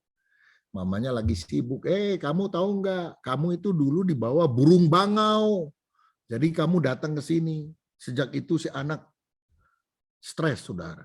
Dia pikir saya ini anak burung, saya bukan anak papa mama. Ini karena apa? Jawaban yang ngawur, asal-asalan. Ada seorang ibu lagi sibuk, lalu anaknya datang. Mama, kenapa rambut mama kok sekarang banyak putihnya? Lalu mamanya bilang, jawab sekenanya aja. Kamu tahu nggak kenapa rambut mama banyak putihnya? Karena kamu nakal. Tiap kali kamu nakal, rambut mama muncul satu putihnya. Jadi jangan nakal ya. Oh ya baik mama. Tapi sekarang saya tahu kenapa nenek rambutnya putih semua. Rupanya dulu mama nakalnya luar biasa ya. Sampai rambut nenek nggak ada hitamnya, putih semuanya. Loh, ibunya nggak bisa ngomong apa-apa karena apa? Karena jawab sekenanya, jawab sembarangan. Tapi kalau kita punya lidah seorang murid, perkataan kita tepat, membangun, memberikan kekuatan. Dan yang terakhir, kita juga harus menyelaraskan perkataan kita dengan perbuatan. 1 Yohanes 3:18, anak-anakku marilah kita mengasihi bukan dengan perkataan atau dengan lidah, tetapi dengan perbuatan dan dalam kebenaran. Walk the talk, ya. lakukan apa yang engkau ucapkan. Kalau kita hidupnya mau jadi berkat melalui perkataan, jaga hati. Jangan sampai ada kepahitan yang keluar melalui kata-kata. Perkatakan firman, pujian, ucapan syukur. M yang ketiga, miliki lidah seorang murid yang perkataannya membangun. Yang kita tentu harus menyelaraskan perkataan kita dengan perbuatan. Sehingga bukan hanya kata-kata kita yang bagus, tapi perbuatan kita selaras dengan apa yang kita ucapkan. Mari kita berdoa dan setelah itu saya serahkan kepada panitia kalau ada tanya jawab. Bapak Surgawi, kami sudah belajar dari firman-Mu, gampang didengar tetapi kadang sulit mempraktekannya. Disinilah kami perlu peranan Roh Kudus untuk memampukan kami. Firman membuat kami tahu target yang harus dicapai. Tapi Roh Kudus seperti roket yang memberikan kemampuan untuk kami mencapai target itu. Berkati para wanita yang khususnya ada di Corville dan Korda Bekasi, dan juga beberapa yang berasal dari daerah lain, supaya kami makin hari jadi berkat. Dengan mulut kami, dengan perkataan kami, orang-orang yang lemah dikuatkan, dan terutama dari mulut kami keluar kesaksian, keluar kabar baik tentang Injil Kristus, sehingga orang-orang diselamatkan karena menerima firman. Dalam nama Yesus, haleluya, amin. Tuhan Yesus memberkati, saya serahkan kepada panitia, amin. Baik, terima kasih untuk pemaparannya, sungguh sangat memberkati kami sekali, Pak.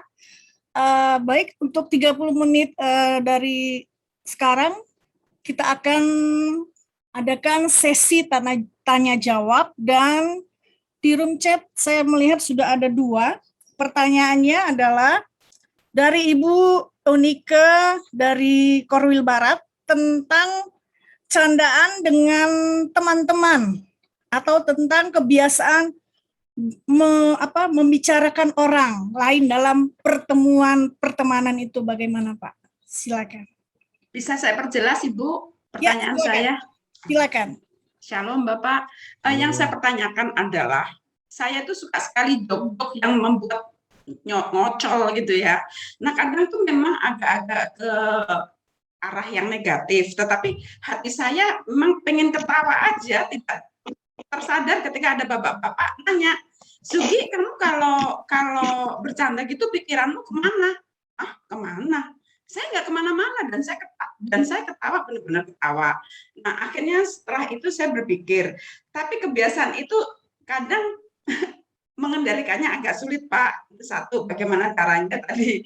Kedua, ketika kita membicarakan orang lain, kita tuh nggak sengaja ngegibah, atau sekarang bahasanya lagi diperhalus, dipercantik lagi dengan bahasa mereview perilaku orang gitu katanya. Tapi yang saya pertanyakan di sini adalah kita itu lagi ngebahas sesuatu, tapi tiba-tiba itu alurnya itu nggak terasa tuh arahnya jadi ngegibah gitu, Pak. Bagaimana, itu yang saya pertanyakan. Terima kasih. Ya, kalau bercanda, humor tentu sesuatu yang baik. Jadi saya juga anjurkan ya, hidup ini sudah susah, jangan ngomongin kesusahan terus. Kalau kita bisa bersyukur, bahkan mengucapkan good and clean jokes ya, humor-humor yang baik, humor-humor yang bersih, itu sesuatu yang sangat bagus sekali begitu ya. Jadi nggak apa-apa, bahkan sesuatu yang baik. Tetapi kadang-kadang kita ini tergoda, mungkin bukan kita yang mulai, tapi teman yang lain suka ada yang nyerempet-nyerempet begitu ya, karena ada yang porno-porno, ada yang apa. Nah, kita sebagai anak Tuhan lebih baik pilih yang good and clean jokes. Itu banyak kok bentuknya ya. Jadi saya juga dalam khotbah kadang suka kasih ilustrasi anekdot, yang saya pilih selalu good and clean jokes, nggak nyerempet-nyerempet yang membuat pikiran melayang ke arah yang tidak baik, kira-kira seperti itu. Nah, kita juga tentu dalam dunia sosial media ini juga mengetahui banyak kisah-kisah orang begitu saudara, dan itu dijadikan bahan konten sebetulnya.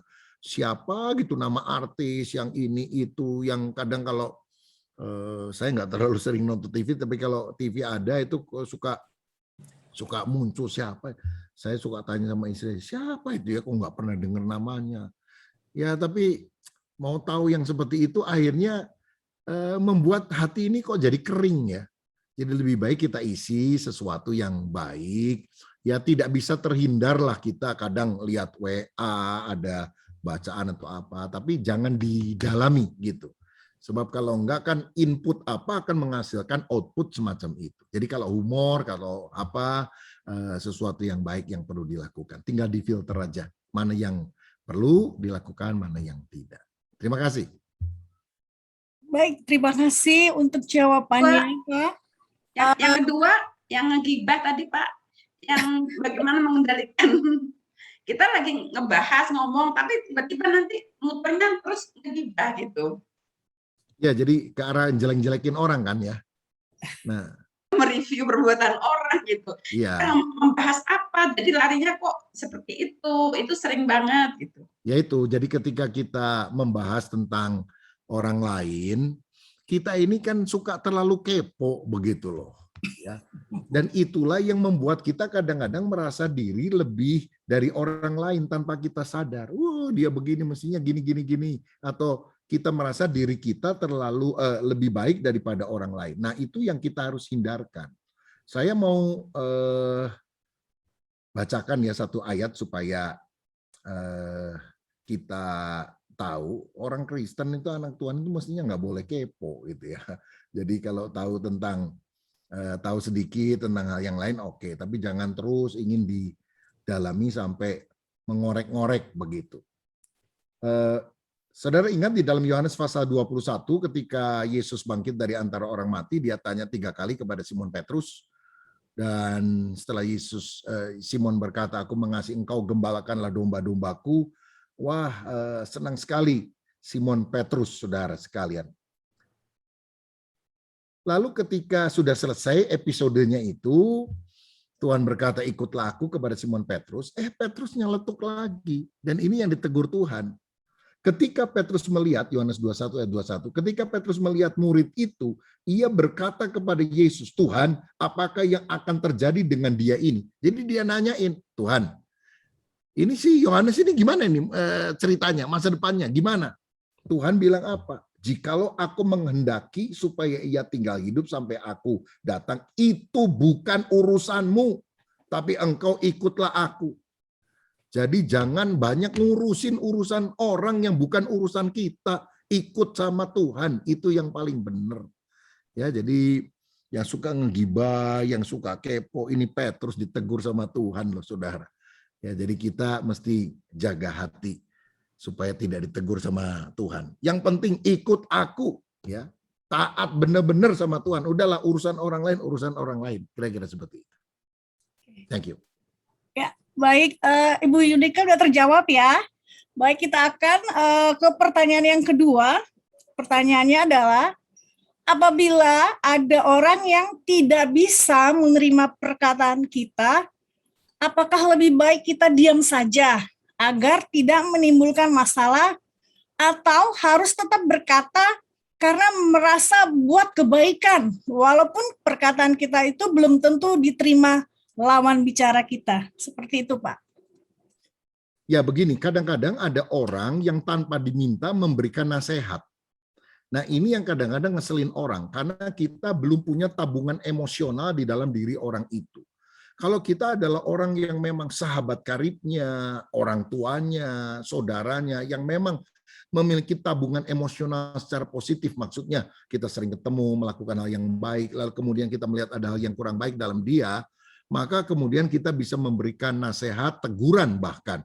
Nah, kalau misalnya sudah menabung kebaikan, perhatian, doa, atau apapun, misalnya istilahnya tabungan tadi ya, tabungan emosional. Kita udah nabung 1, 2, 3, 4, 5. Lalu ketika kita tegur, jadi minus 1 atau 2, masih ada tabungan emosionalnya 3 dalam diri dia tentang diri kita, begitu. Tapi kalau kita itu nggak jalin hubungan yang baik, tiba-tiba kita menegur dia, kasih tahu dia, orangnya akan marah karena nggak ada tabungan emosional positif tentang kita di dalam diri orang itu. Lu siapa kok ngomong-ngomong gitu sama gua?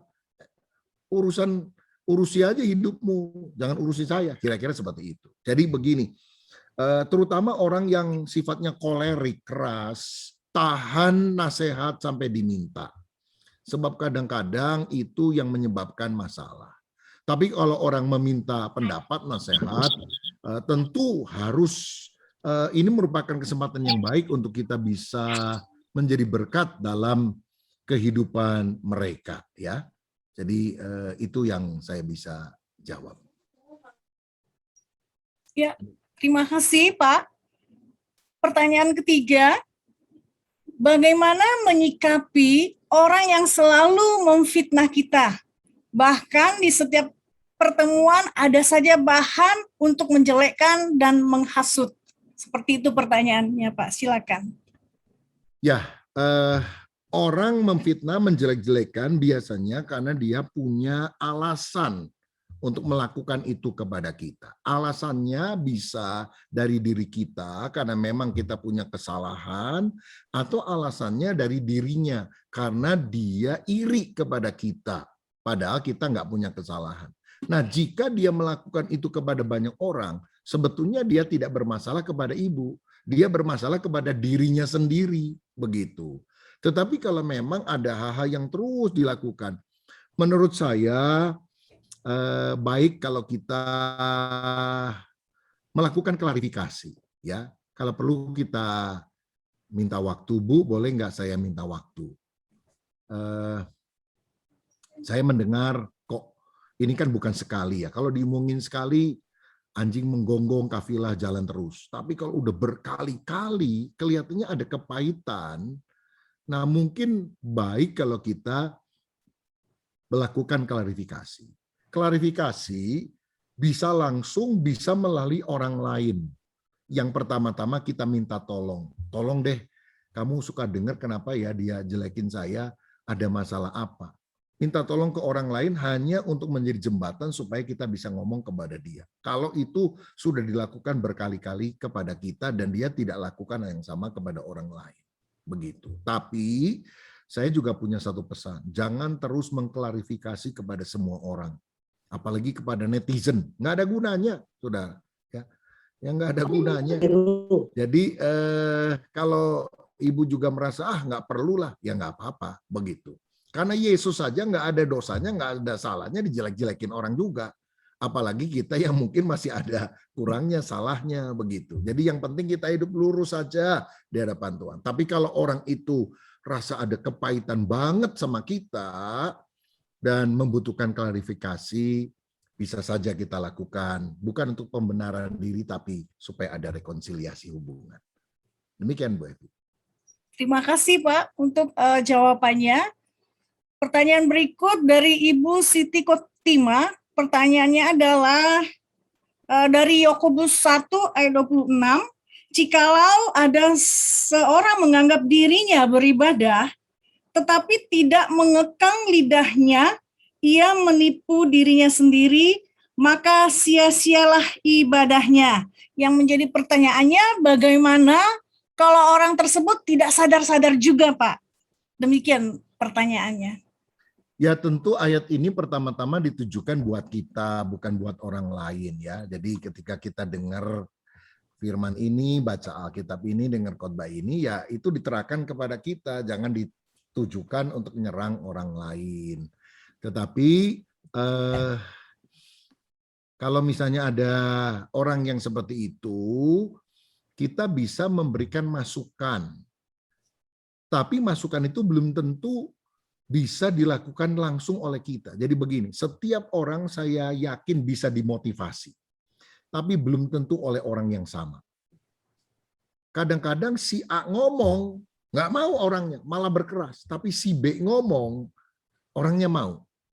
Jadi temukan orang lain yang bisa ngomong dan akhirnya dia bisa melakukan firman. Tapi buat kita, lebih baik firman itu dicamkan untuk diri kita dan bukan menjadi senjata untuk ditujukan kepada orang lain. Demikian Bu, Tuhan berkati. Terima kasih Pak, sangat bijaksana sekali jawabannya. tampaknya di room chat sudah tidak ada lagi pertanyaan, sebab itu saya membuka untuk bagi yang mau bertanya langsung. Oh, sebentar, ada satu pertanyaan di sini sebelum saya lemparkan kepada yang hadir di Zoom ini. Pertanyaannya adalah dari Ibu Lingyeni. Suami pernah bertanya kepada saya, apakah salah kita punya sikap yang peduli kepada orang lain? Karena seringkali sikap peduli yang kita tunjukkan ke orang lain dianggap salah. Seperti itu pertanyaannya, Pak. Ya, jadi tentu saja Tuhan mengharapkan kita berbagi kepedulian kepada orang lain. Istilahnya kita nggak boleh jadi orang yang egois, yang cuek, nggak peduli sama orang lain. Emangnya gue pikirin, kira-kira seperti itu. Nah tentu itu bukan ajaran Tuhan. Tetapi perhatian kita kepada orang lain juga jangan sampai disalahpahami. Saya nggak tahu disalahpahaminya di sini apa ya. Mungkin kalau ada ibu lalu kemudian menyapa teman dari suami atau apa, ngobrol-ngobrol, kelihatannya kok kamu kelihatannya suka ya sama dia ya atau apa. Nah ini bisa menimbulkan salah sangka ya. Tapi perhatian yang baik itu bisa dilakukan. Misalnya ada orang susah, kita bantu, mungkin kasih sembako dan sebagainya. Yang penting kita jangan dimanfaatkan oleh orang lain. Begitu. Kadang-kadang kan ada orang sudah kita tolong malah pinjam duit mau lebih besar begitu. Nah, saya mau bilang gini ya. Kadang mungkin ada yang ngalami, Bu, tolong Bu, saya lagi susah bener nih, minta pinjemlah 5 juta, nanti saya balikin dalam seminggu. Aduh, kita juga bingung, ini orangnya kenal, satu gereja lagi, tapi 5 juta juga besar buat saya, begitu. Gimana ya? Kalau dipaksain sih ada, tapi kan ada kebutuhan lain juga yang mungkin akan kena dampaknya kalau kita langsung kasih 5 juta. Nah, jadi saya anjurkan kalau mau memberikan bantuan secara materi, semampunya, secukupnya, dan tidak harus sepenuhnya seperti yang diminta, dan tidak perlu merasa bersalah begitu. Tinggal ibu bilang, aduh sorry ya, saya memang ada uang, tapi kalau segitu saya juga ada keperluan lain begitu.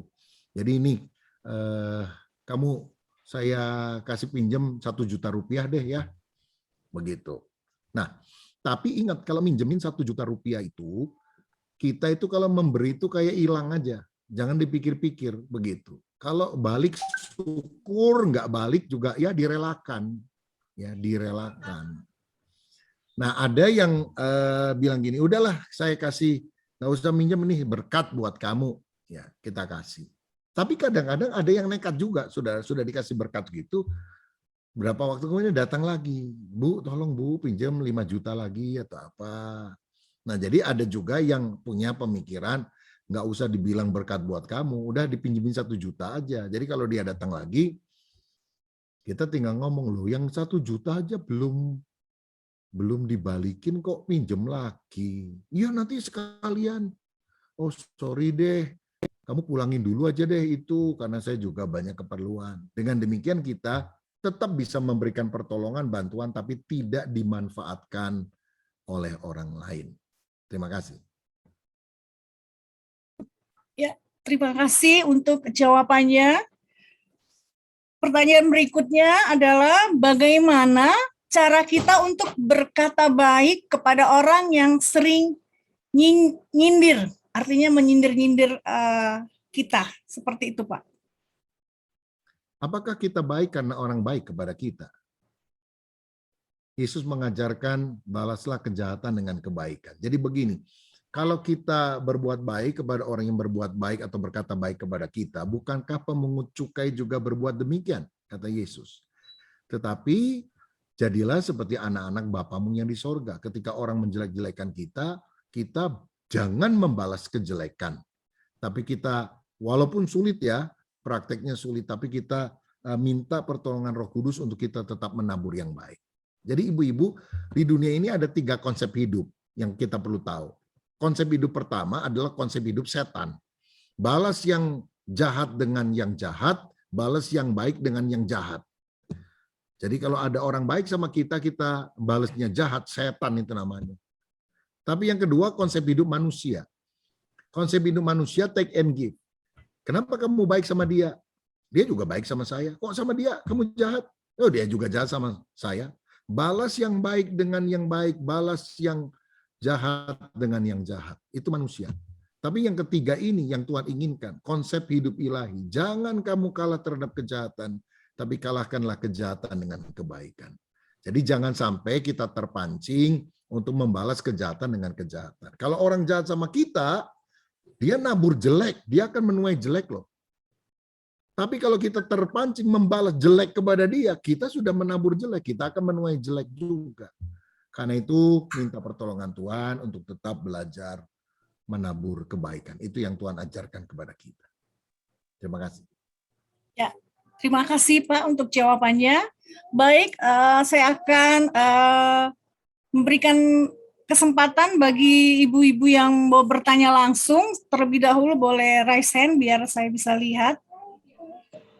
Yang mau bertanya?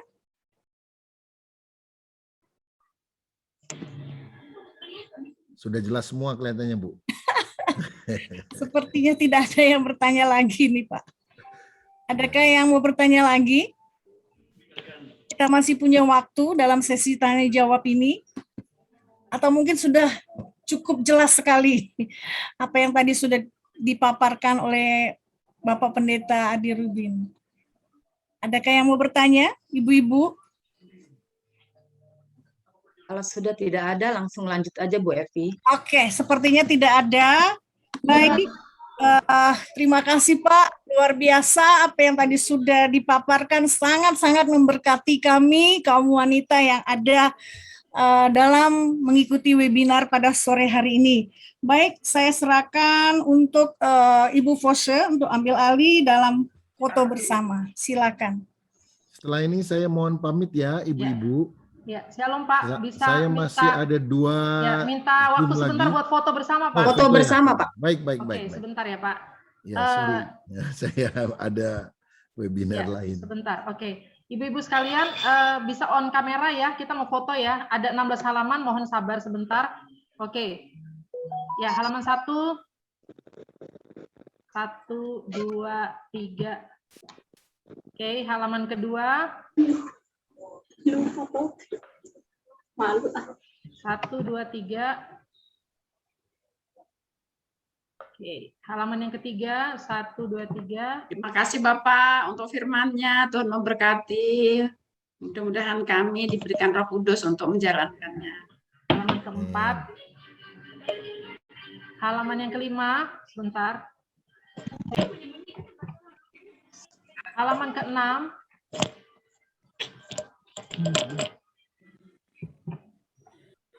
Halaman ke-7.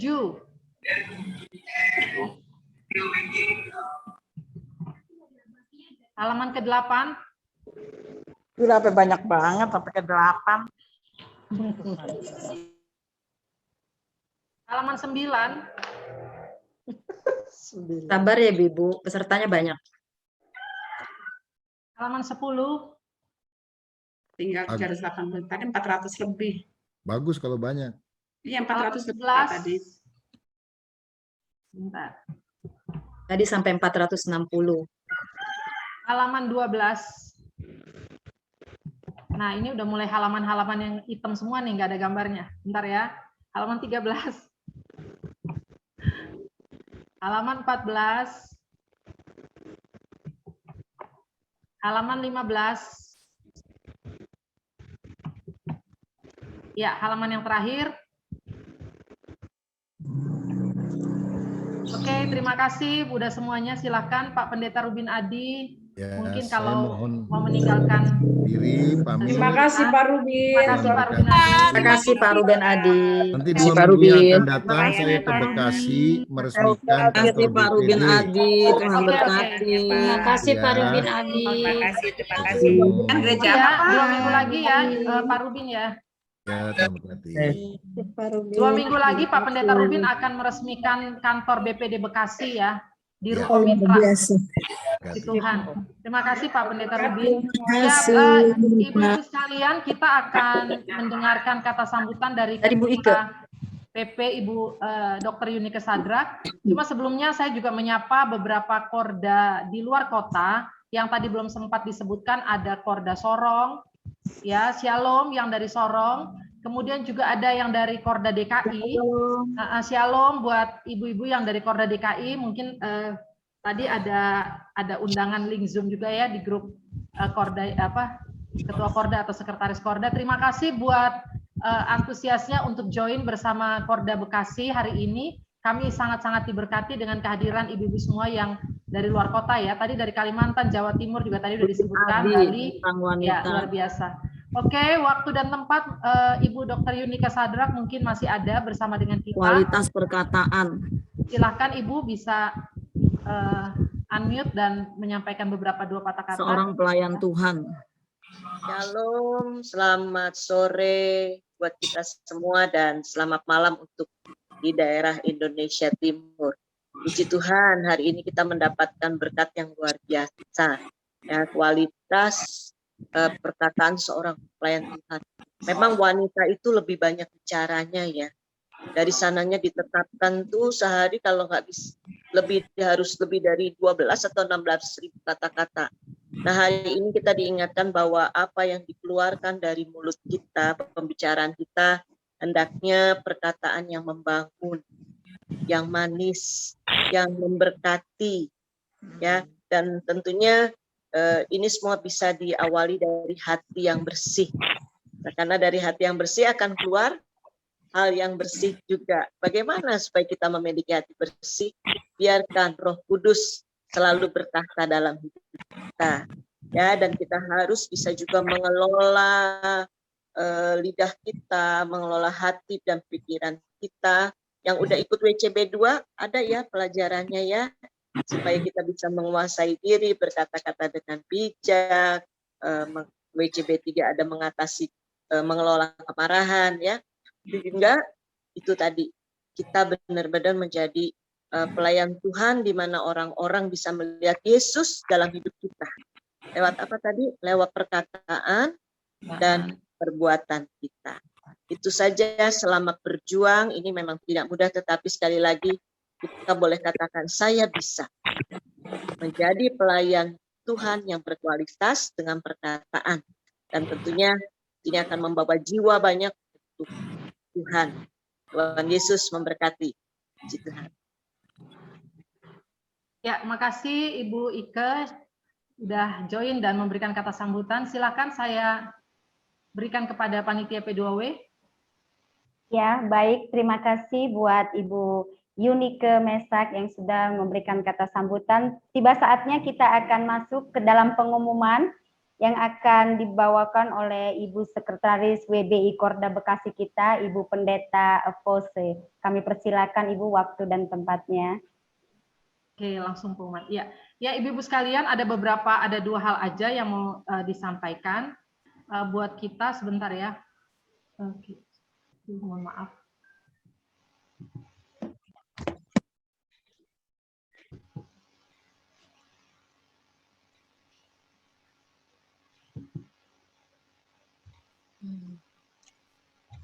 Ya, ibu-ibu, pengumuman yang pertama adalah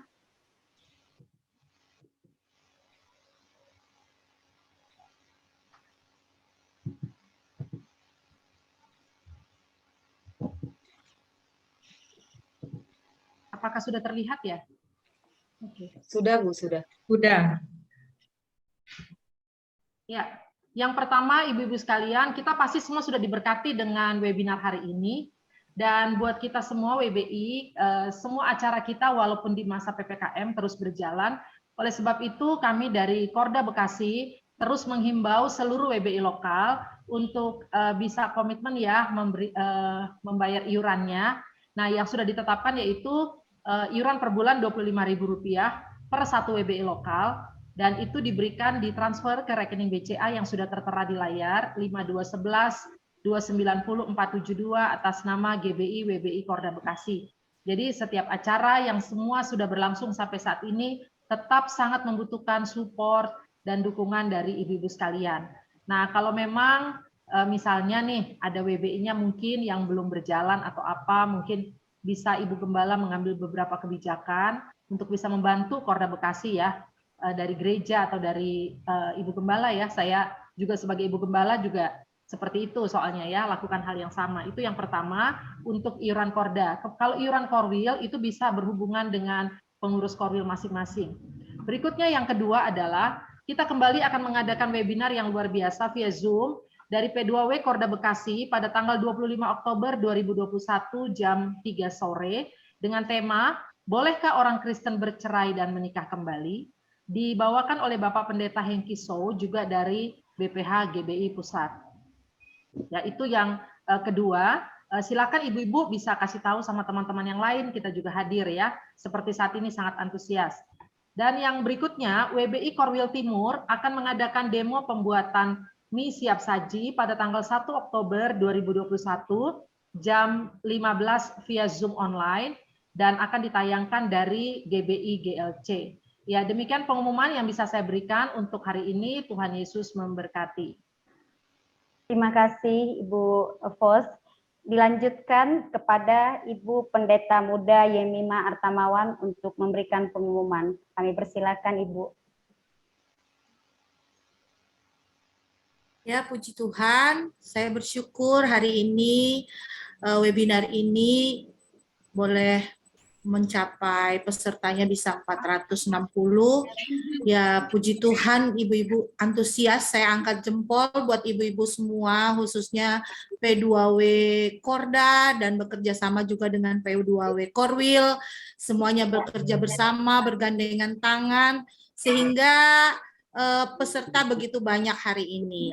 Nah, untuk itu hari ini saya mau memberi apresiasi, ya, apresiasi buat kerjanya para ibu-ibu P2W Korwil.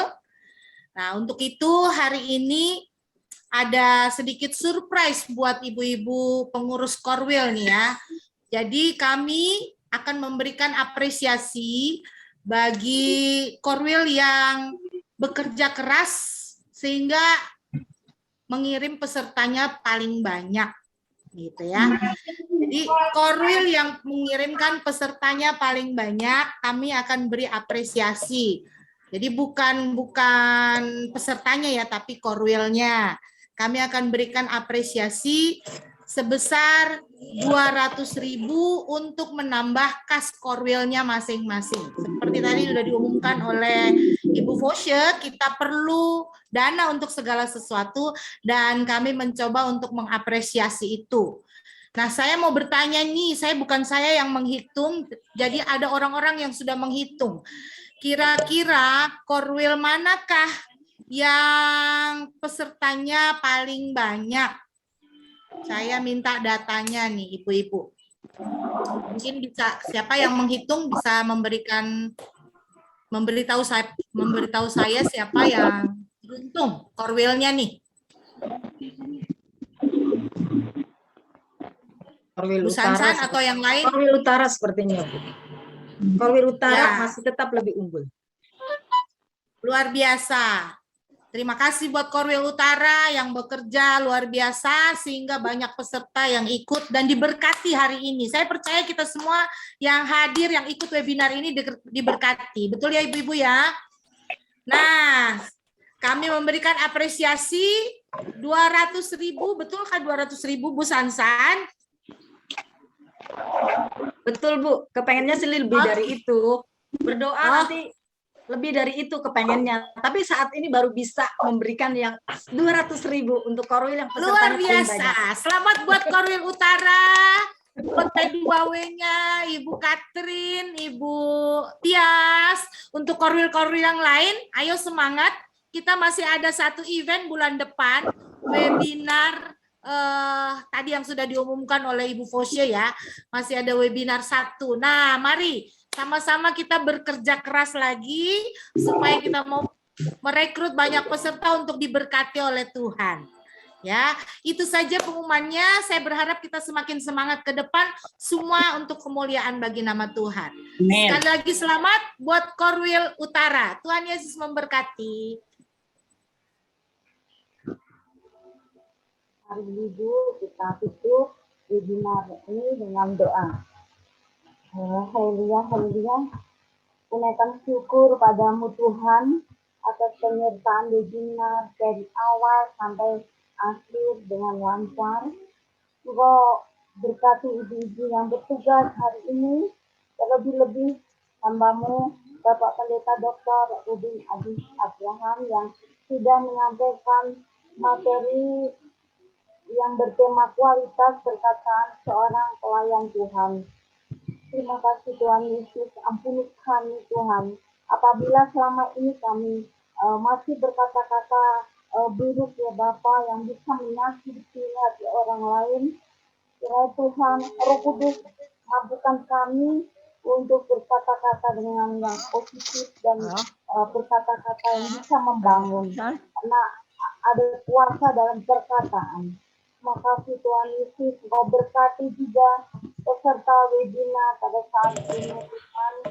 Biarlah mereka menjadikan wanita-wanita yang benar-benar berkata-kata dengan yang positif ya Kata, bisa menjadikan saluran berkat di orang lain.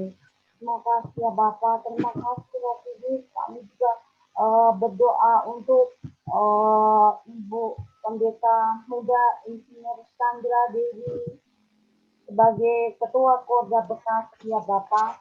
Demikian juga pengurus-pengurus Korda dan pengurus Korwil, baik itu Korwil Timur, Korwil Barat, Korwil Selatan, Korwil Utara, Korwil Kabupaten dan Pondok Gede. Ya Tuhan, semua program-program kedepannya Kau pimpin ya Bapak supaya berjalan dengan lancar.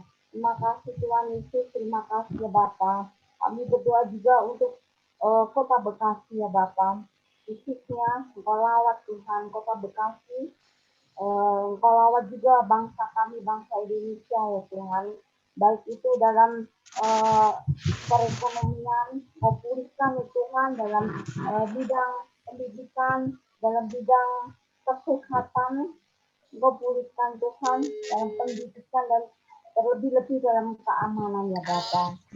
Apa San? Tuhan, inilah doa-doa kami pada hari ini ya Bapak. Haleluya, haleluya.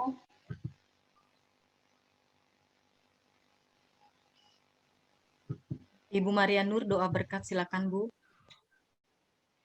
Mari para perempuannya Allah, setelah kita diperlengkapi Tuhan, kita akan mempraktekkannya, dan sekarang kita akan menyelesaikan, dan terimalah berkat Tuhan.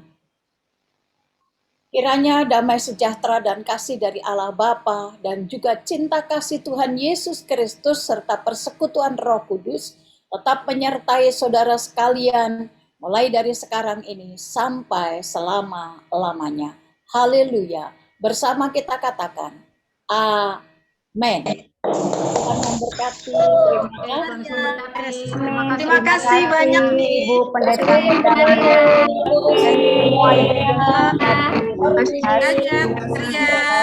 Terima kasih Tia, jangan live dulu panitia ya. Terima kasih semuanya.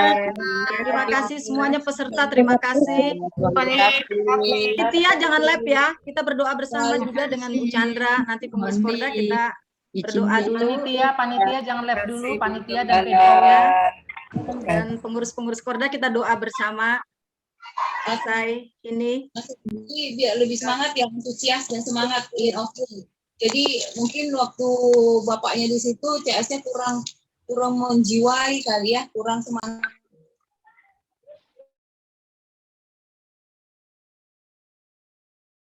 Terima kasih ya buat semua panitia, buat semua pengurus-pengurus. Semua terima kasih Bu Liani, multimedia kita nih, terima kasih Bu Foshe. Ya luar biasa nih sekretaris, terima kasih. Terima kasih semuanya, doa-doanya nih bidang P2W, tim doa. Dari bidang P2W, terima kasih luar biasa. Terima kasih buat MC, buat juga moderator tadi, terus sesi tanya jawab Bu Evi, terima kasih. Terima kasih semuanya, pengurus-pengurus Korda, ketua, mungkin masih ada ketua Korwil juga. Terima kasih semua kerjasamanya luar biasa. Hari ini Tuhan benar-benar ambil alih semuanya. Sampai 460 tadi yang masuk, saya lihat sampai penyampaian materi. Tuh, dan itu luar biasa karena karya Tuhan yang luar biasa. Dan panitia, kita juga masih ada event satu lagi pada bulan Oktober tanggal 25, mari terus kita satukan hati kita, jaga terus hati kita, semuanya kita bekerja untuk kemuliaan nama Tuhan ya. Amin. Dan nanti buat acara ini saya minta Ibu Chandra juga yang akan nanti tutup kita di dalam doa nih buat panitia-panitia yang sudah bekerja, dan untuk yang berikutnya Bu, doakan kami terus, biarlah bidang P2 ini juga tetap sehati ya Bu, untuk kita bekerja untuk kemuliaan nama Tuhan. Jadi biar terus Tuhan yang dipermuliakan, kita jaga hati, dan karena ketika kita menjaga hati kita, kita menyerahkan semuanya ke dalam tangan Tuhan. Inilah bukti karya nyata Tuhan. Kita sudah lihat sekarang ini. Apa yang tidak pernah kita pikirkan, Tuhan bekerja di dalamnya. Jadi tidak ada yang mencuri kemuliaan Tuhan, dan semuanya bukan karena kita, semuanya karena Tuhan. Dan kuncinya, mari sehati, terus kita bekerja mengandalkan Tuhan. Bu, silakan Bu, mungkin ada kata-kata yang disampaikan buat kami nih, semua panitia, juga mungkin pengurus Korda yang masih ada, dan juga pengurus-pengurus Korwil atau ketua-ketua Korwil. Terima kasih. Puji Tuhan, Bu Sansan, luar biasa ya, kita menikmati berkat-berkat yang luar biasa, dan kita juga sudah menjadi berkat buat banyak orang. Terbukti tadi saya lihat antusias semuanya. Terima kasih sekali lagi kesatuan hati tim dari P2W luar biasa semuanya. Terima kasih ketua-ketua Korwil. Terima kasih untuk bagian humas Bu Liani yang sudah berlelah-lelah nanti akan bikin YouTube. Jadi nanti kita akan lihat lagi YouTube-nya ya. Jangan lupa subscribe and like. Tuhan berkatin. Karena yang subscribe and like-nya masih sedikit ya di Korda ya. Karena Ayo semangat. Ya, semangat. Nanti Bu Sansan coba biar promo lagi. Subscribe and like. Tuhan berkatin. Siap, Bu. Saya diberkatin Bu Sansan, semuanya. Bu Yemima, terima kasih semuanya. Mari kita untuk Korda, Korwil, kita sehati sepikir dalam satu pikiran, satu tujuan. Kita semua untuk kemuliaan Tuhan, bukan untuk nama kita, bukan untuk kebesaran kita, tapi untuk kemuliaan Tuhan. Terima kasih sekali lagi.